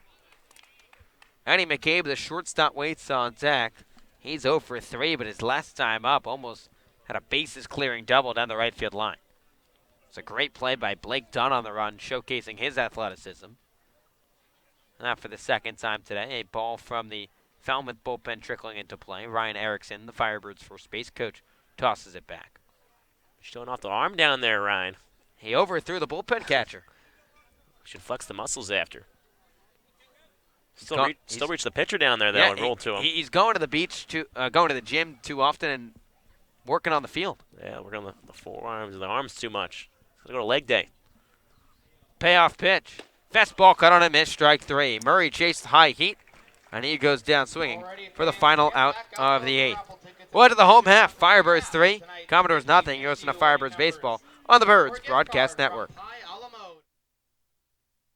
Hey, everybody has their pregame rituals, and AJ Lewis has a very special one. This guy loves to get coffee. We're about to go all access on the AJ Lewis coffee trip. Is that right? We are. We're going. Let's go. Let's do it. All right.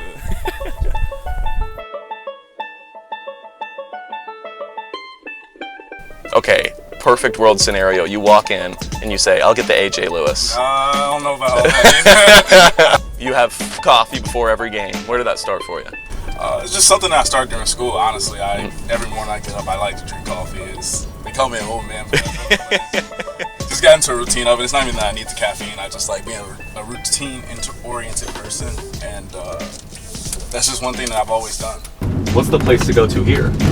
So I fell in love with Joe Mama's. Oh, you did? Joe Mama's. Joe Mama's is the spot we're gonna go today. And I feel like when you walk in, the place is gonna go like, Yeah! I don't think that's the introduction I'll get, but if I do, that'd be pretty cool. do you have like an order there? We'll see. Oh.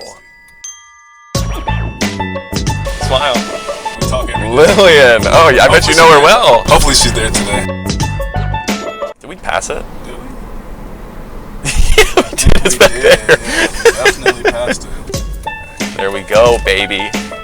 Are you ready? I'm ready. Oh, I'm ready too. Okay, let's do it, man. Do you know this guy? Yeah, AJ. Oh, you do know him. I know you get the same one every day. That's the Americano, right? It is. It is. Where does this one rank?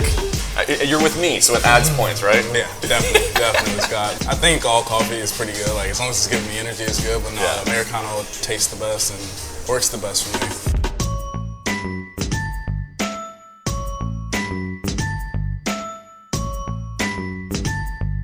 So concludes our day getting coffee. Did you have fun with me? Was that a good coffee date? You made it a little bit more interesting. I'm boring. I get bored by myself. But no, thank you, man. Thank you. Hey, we've got a fun day of baseball today. AJ Lewis is. Another call to the bullpen for Kelly Nicholson. He'll bring on the right-hander from Texas, Cameron Fields. Fields set to make his 5th appearance of the summer. It's been a little shaky through his first 7 innings, an ERA of 7.71. Got tagged for 2 runs his last time out on across 2 innings. Anchored to it. Fourth pitcher used tonight by Kelly Nicholson, with the Firebirds leading the Commodores 3-0 in the bottom of the 8th. First pitch to Blake Dunn, a fastball waved out and missed for strike 1. We learned from last time his Canfield's outing. He pitched the 2 innings, as you mentioned, looked a lot better in that 2nd inning. Felt more comfortable on the hill. The 0-1, fastball that nips the outside corner, and it's quickly 0-2. And what the problem was is that he was getting down on the count. So far ahead of the count on Blake Dunn. Already bunch of strikeouts for this Orleans staff. 0-2. Breaking ball misses low. It's 1-2. Make it 13 Ks for the Firebirds pitching tonight. Dunn has been set down twice via the K. Righty on righty matchup, the 1-2. Breaking ball check swing by Dunn. They'll peel down to first. He went around. Another strikeout for the Orleans Firebirds pitching staff. This time it's Cam Fields, and there's 1 away. Make that 13 punch-outs now for the Orleans pitching. Number 17, Tim Tawa.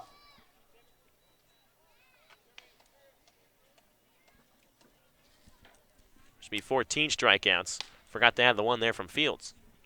First pitch now to Tim Tawa. Sky down the right side, now to play for strike 1. Tawa, a strikeout victim himself a couple times tonight. 2, 3, and 4 in this lineup for Falmouth. 0 for 10 with 6 Ks. 0-1. Breaking ball caught on a miss, and it's 0-2. Fields really looking good on the mound right now. Has the off-speed stuff working for him. We know he has the velocity on the fastball. It's about the secondary in the third pitch as well. The 0-2. Breaking ball chopped to the left side. Third baseman Murray fields it on a couple bounces. Throw to first base. Pulled down by Gill. And there's 2 away. Here, Kelly Nicholson go over to Tanner Murray saying, nice play, Tanner. And it wasn't a good play by Murray. Charging in. A little speed there from Tim Tawa. Had to throw on the run. It's obviously a slow ground ball as well. That doesn't help. But Murray holds up to the task. If you flash back to last night, the Firebirds pitching staff retired the final 16 batters they faced. Currently on a stretch of 6 in a row with only 4 outs to play with. First pitch to Troy Claunch. Fastball misses upstairs for ball 1. Claunch an 0 for night himself. 0 for 3 with 2 Ks. Steps in from the right side with Orleans up by 3. 1-0.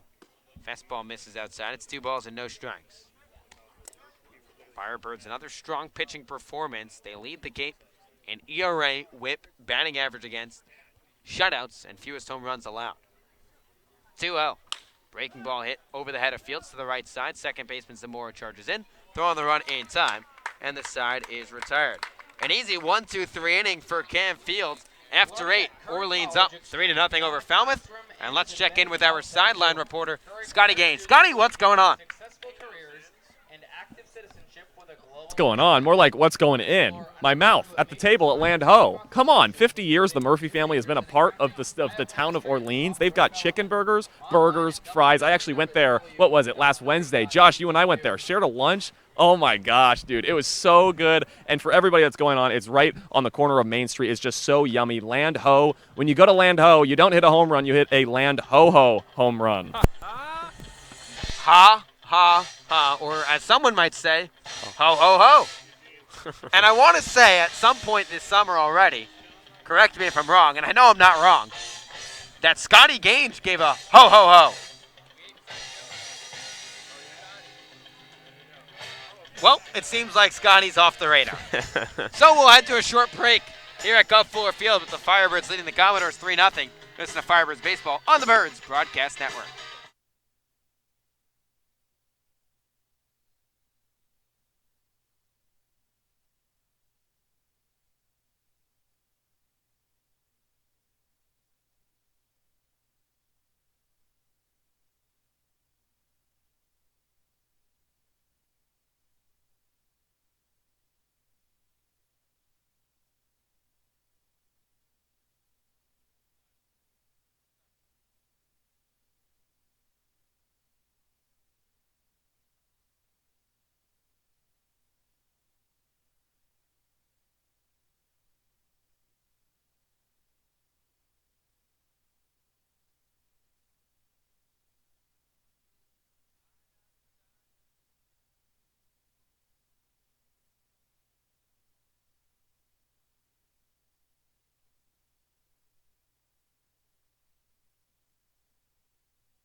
Orleans sporting a 3-run lead over the Falmouth Commodores as we head to the top of the 9th at Gulf Fuller Field. Another pitching change for Falmouth. It'll be their 5th arm into the ball game. Bryce Miller, the right-hander from Texas A&M, set to make his 3rd appearance of the summer. He's sporting a 6.00 ERA across his first 3 innings. Got tagged for 2 runs, both earned, his last time out against Tyannis 5 days ago. So it's the Firebirds 3, the Commodores nothing as we head to the top of the 9th. First pitch from Bryce Miller to Eddie McCabe on its way. Fastball misses low for ball 1. Eddie 0 for 3 tonight, but crushed a deep fly ball down the right field line to end the 6th inning. It was a great play by Blake Dunn on the run to rob extra bases. 1-0. Fastball paints the outside corner, and it's 1-1. That was already part of a 3-run frame for the Firebirds on just 1 hit. Couple of walks, a hit by pitch, an error, and 2 wild pitches got the Birds 3 runs. Here's the 1-1. Breaking ball that McCabe lays off of. It's 2 balls and 1 strike. McCabe hitting in the 7th spot tonight for the Firebirds. David Avidia and Josh Zamora to follow in this inning. With Jeff Pramel, the Firebirds closer, warming up to lock down Orleans' league-leading 10th victory. 2-1. Fastball fouled back to the screen. It's 2-2. Well, last time the Firebirds were on the road in Harwich, they were up 3-1. And then they added 2 more in the 9th inning. We'll see the Firebirds can do the same here with 3 runs. They're up by 3, though. Tack on another run or 2. It has been rinse and repeat for the Firebirds the last few games. Struggle against the opposition's starting pitcher. 2-2. Breaking ball fought off by McCabe down the right side. And we'll do it again. Then capitalize on the other team's mistakes and their bullpen. Well, that's for sure. They feasted off the bullpen and also these West Division teams as well. Orleans now against the West this summer, 7-4 coming into tonight. Righty on righty matchup. Here's the 2-2. Fastball cut on a miss, strike 3. First K of the night for Bryce Miller, make it 5 in a row, retired by Falmouth, and there's 1 away. Well, McCabe fought hard there, fouled off some pitches, was right on it once again, but the pitcher in Bryce Miller just pumps a fastball by McCabe. Orleans 3, Falmouth nothing with 1 away in the top of the 9th. And David Avidia, the catcher from Grand Canyon, will dig in from the right side. Miller, a deep breath, now gets the sign. Wheels and deals the first pitch. Fastball fouled off the mask of Clunch for strike 1. Avidia dropped a bloop single to lead off the 7th inning. Also drew a walk in the 6th and came around to score. It's part of a 1-for-2 day for Avidia. It's been a little bit of a slow start for David at the dish. Now 3 for his first 26. Phoenix, Arizona native steps back in. Miller out of the windup, 0-1. Breaking ball that runs to the backstop, and it's 1-1. And for Falmouth in the home half of the 9th, it'll be 5, 6, and 7. Zach Deloach, Steve Moretto, and Austin Langworthy, the last chance for the Commodores.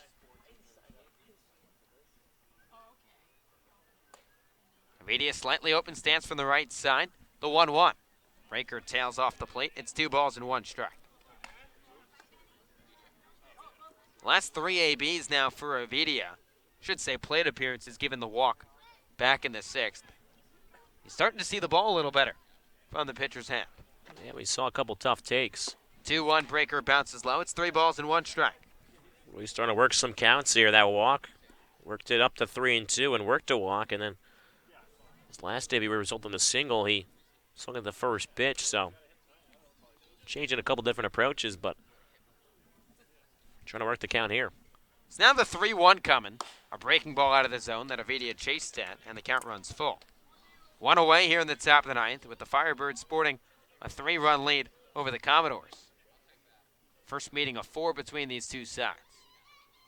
3-2 the count against Orleans' 8-hole hitter. Payoff pitch. Fastball skied into shallow right center field. Second baseman Contrell going out. He'll make the grab right behind the second base bag, shifting towards his right for the second out of the inning.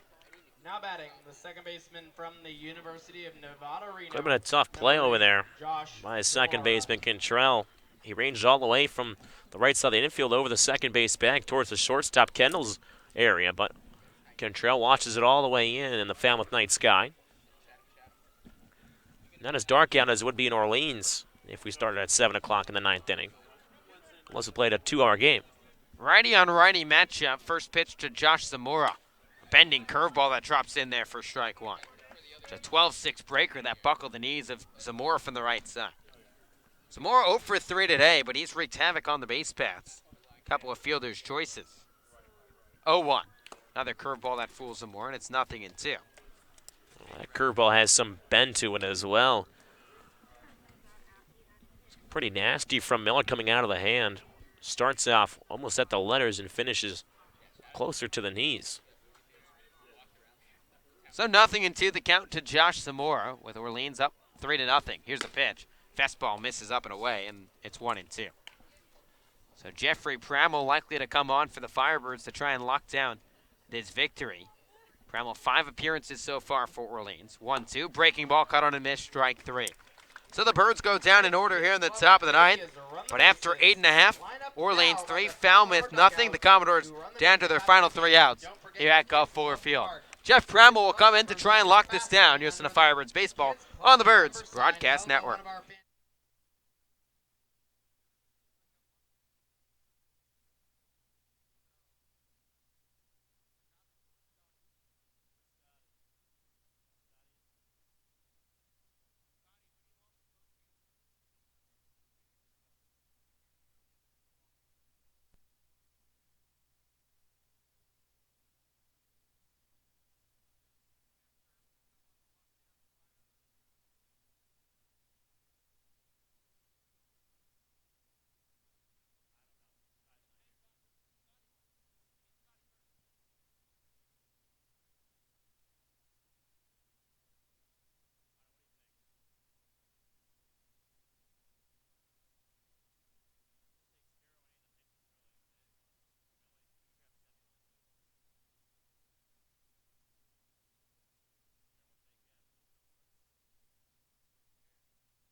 Orleans 3, Falmouth nothing as we head to the bottom of the ninth at Gulf Fuller Field.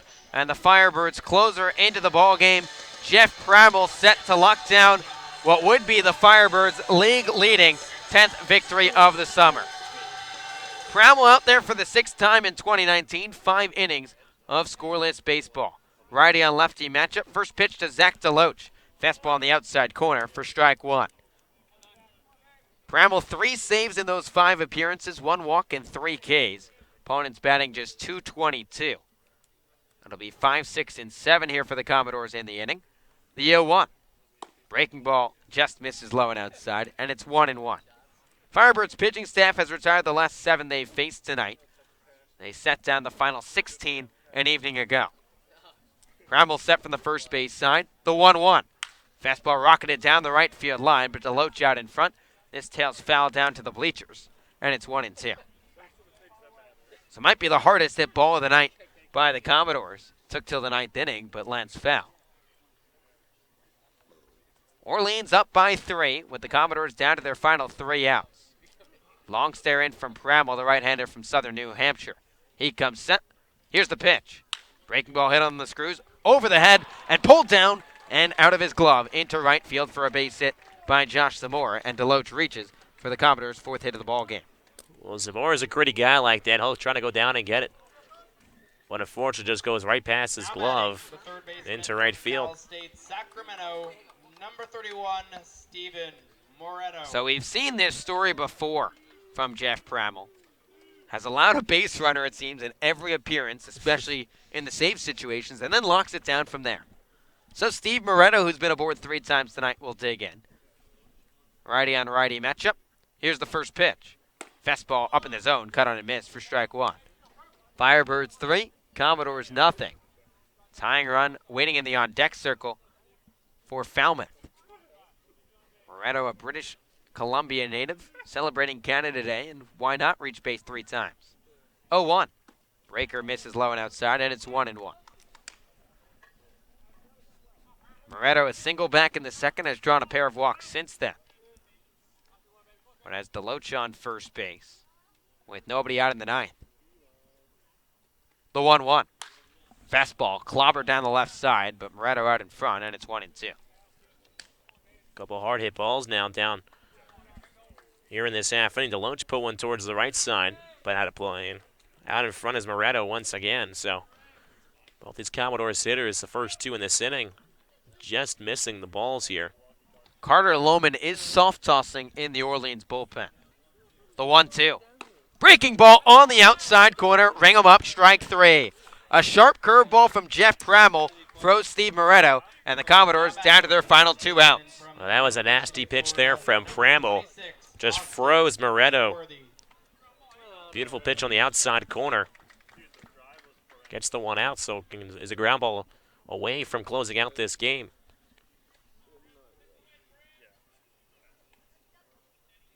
It's now Austin Langworthy, the batter. First pitch, fastball skied into right field. Britton on the run.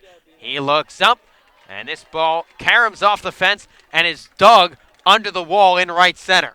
So Austin Langworthy will just be held to a double after Britton couldn't retrieve the ball under the wall. And now that puts runners on 2nd and 3rd for the Commodores, and the tying run coming to the plate in form of Barron Radcliffe. Well, that was a hard hit ball. Looked like Britton might have had a chance, but it was well over his head and just one hopped and got stuck underneath the wall in right field, as you mentioned. Radcliffe with plenty of pop from the left side. Clubbed 12 home runs this past season at Georgia Tech, but he's just 3 for his first 20 on the Cape without a long ball. Righty on lefty matchup, tying run at the plate. First pitch. Fastball misses low and inside for ball 1. Orleans 3, Falmouth nothing. Here with 1 out in the bottom of the 9th. Commodores down to their final 2 outs, but the double play not in order anymore. 1 out. Breaking ball chopped to the right side. Gill comes off the bag. Pramble ranging towards first. Underhand flip to the pitcher, covering in time. But an RBI ground out for Barron Radcliffe puts the Commodores on the board. It's 3-1 here in the 9th. Well, I'm sure Kellen Nicholson's okay with that, trading out for a run. Makes it a lot tougher now for the Commodores. Still the tying run at the dish, but with 2 outs. So now Falmouth in desperate need for a long ball to try and tie this game up. Orleans 3, Falmouth 1 with the Commodores down to their final out. Firebirds looking to make it 4 straight wins and keep the hot times rolling. Righty on lefty matchup, first pitch to Kendall. Fastball up in the zone for ball 1. Kendall did not hit a home run this past season at UCLA. Has no home runs yet this summer for the Falmouth Commodores. Langworthy 90 feet away. Righty on lefty matchup, 1-0. Breaking ball buckles the knees of Kendall, but missed low and in, and it's 2-0. You can tell the coaches there on the third baseline, in the dugout area for the Firebirds, they really wanted that one. Langworthy on it, third with 2 down here in the bottom of the ninth. 2-0. Breaking ball chopped to the first base side. Raymond Gill backhands it. Bramble charging over to the bag. Underhand flip in time. And the Firebirds pull it off once again. Make it 4 straight victories for the Orleans Firebirds as they down the Falmouth Commodores 3-1 at Gulf Fuller Field. Well, this is a game, it's been the MO for the Firebirds as of late. They just can't hit against a starting pitcher, but they get to the bullpen in the 5th or 6th inning, and they just absolutely take off. Although the Commodores score a run in the 9th, it was a solid outing for the pitching all around for the Firebirds. Again, they close out this game 3-1, win 4 in a row. They continue to rake on the road and against the West Division. As the Firebirds did it all, it started with Noah Skiro, the pitcher on the mound for the Firebirds. Pitched 5 strong innings, 2 hits, no runs, no earned, 3 walks, and 9 punch-outs. And then Pellerin was through an absolute gem from the bullpen. And then came Zebulon Vermillion, scoreless inning. Cam Fields, scoreless inning. And then Pramel coming in the 9th to close things out. As our side reporter, Scotty Gage, will be momentarily joined by Noah Skiro. And then Connor Pellerin will join us here on the broadcast. As the Firebirds, once again, they close out here in the 9th from Falmouth. 3-1 final score. Make that 4 in a row for the Firebirds. They've improved now to 10-4-2 on the season. We'll take a look at the scoreboard to see how the rest of the Cape is doing. Of course, YD was just a point behind the Firebirds, and they currently trail the Anglers in the 5th, 9-0. Chatham putting up a 9 spot on the Red Sox so far from veterans. So if the Anglers win, provide a little bit of cushion for the Firebirds. That'll be Chatham's 9th win. Of course, mentioned before, Katuitt defeating Hyannis 9-8. And then Bourne defeating the Gatemen, Bourne in the 9th up 6-1. As our side reporter Scotty Gage is aside with Noah Skiro right now. Scotty, we'll send over to you. The Birds baller of the game, Noah Skiro, 5 innings pitched, 9 strikeouts. Was everything just working out there for you? Yeah, I had confidence in all 4 pitches, and it really helped me out. Get ahead with fastball and get ahead with a lot of strike ones, and just cruise from there. So you said that it was the first time in a long time that you've pitched over 90 pitches. You had 90 exactly today. When you're going through a long outing like that, like you did tonight, what goes through the mind, and how do you kind of stay strong when you're running out of gas? Just really focus on mechanics and stay efficient with the body and try and get quick outs and just try and be as efficient as possible and just throw a lot of strikes and fill it up. Seems like every time you go out there, you look just a little bit better. You had 3 innings your first time, 4 innings your second outing, and 5 here in the third, and this was your best outing all summer. What has changed for you from the beginning to now? Just confidence and familiarity, just getting back in routine. It's been a little while since I'd pitched when I got up here, so just getting back into the routine of things and just getting used to it. The word around the street is that the Birds are hot. It's smiles all around. Are the Birds hot? Birds are very hot. We're smoking hot right now. I mean, just doing everything right. I mean, it's good to see the hitters starting to heat up a little bit, pick us up with a couple of high run innings for us, and then to come back tonight and when they're struggling, pitchers pick them up. He picked them up. He picked them all up today. 5 innings again, 9 Ks on 90 pitches. Fantastic outing. Good enough for the Birds baller of the game. Mr. Noah Skiro, congratulations, man. Thanks for the time.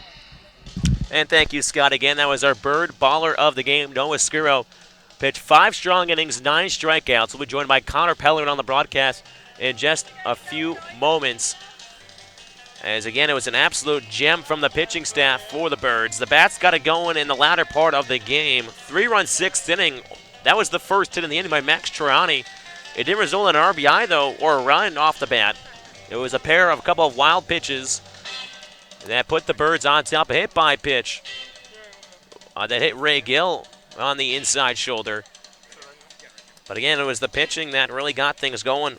Moldzinski for the Commodores went 5 strong, didn't allow a hit, but the Firebirds toward the end of this game really got things going.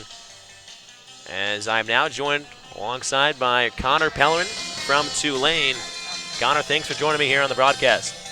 Thank you. I appreciate you getting me on here. Well, Connor, you now made your 4th appearance on the Cape, and it was in a big spot as well, coming in after Skuro. Now that has been your 4th appearance, what's the comfort zone out there for you now that you've got your feet, I guess, wet here on the Cape?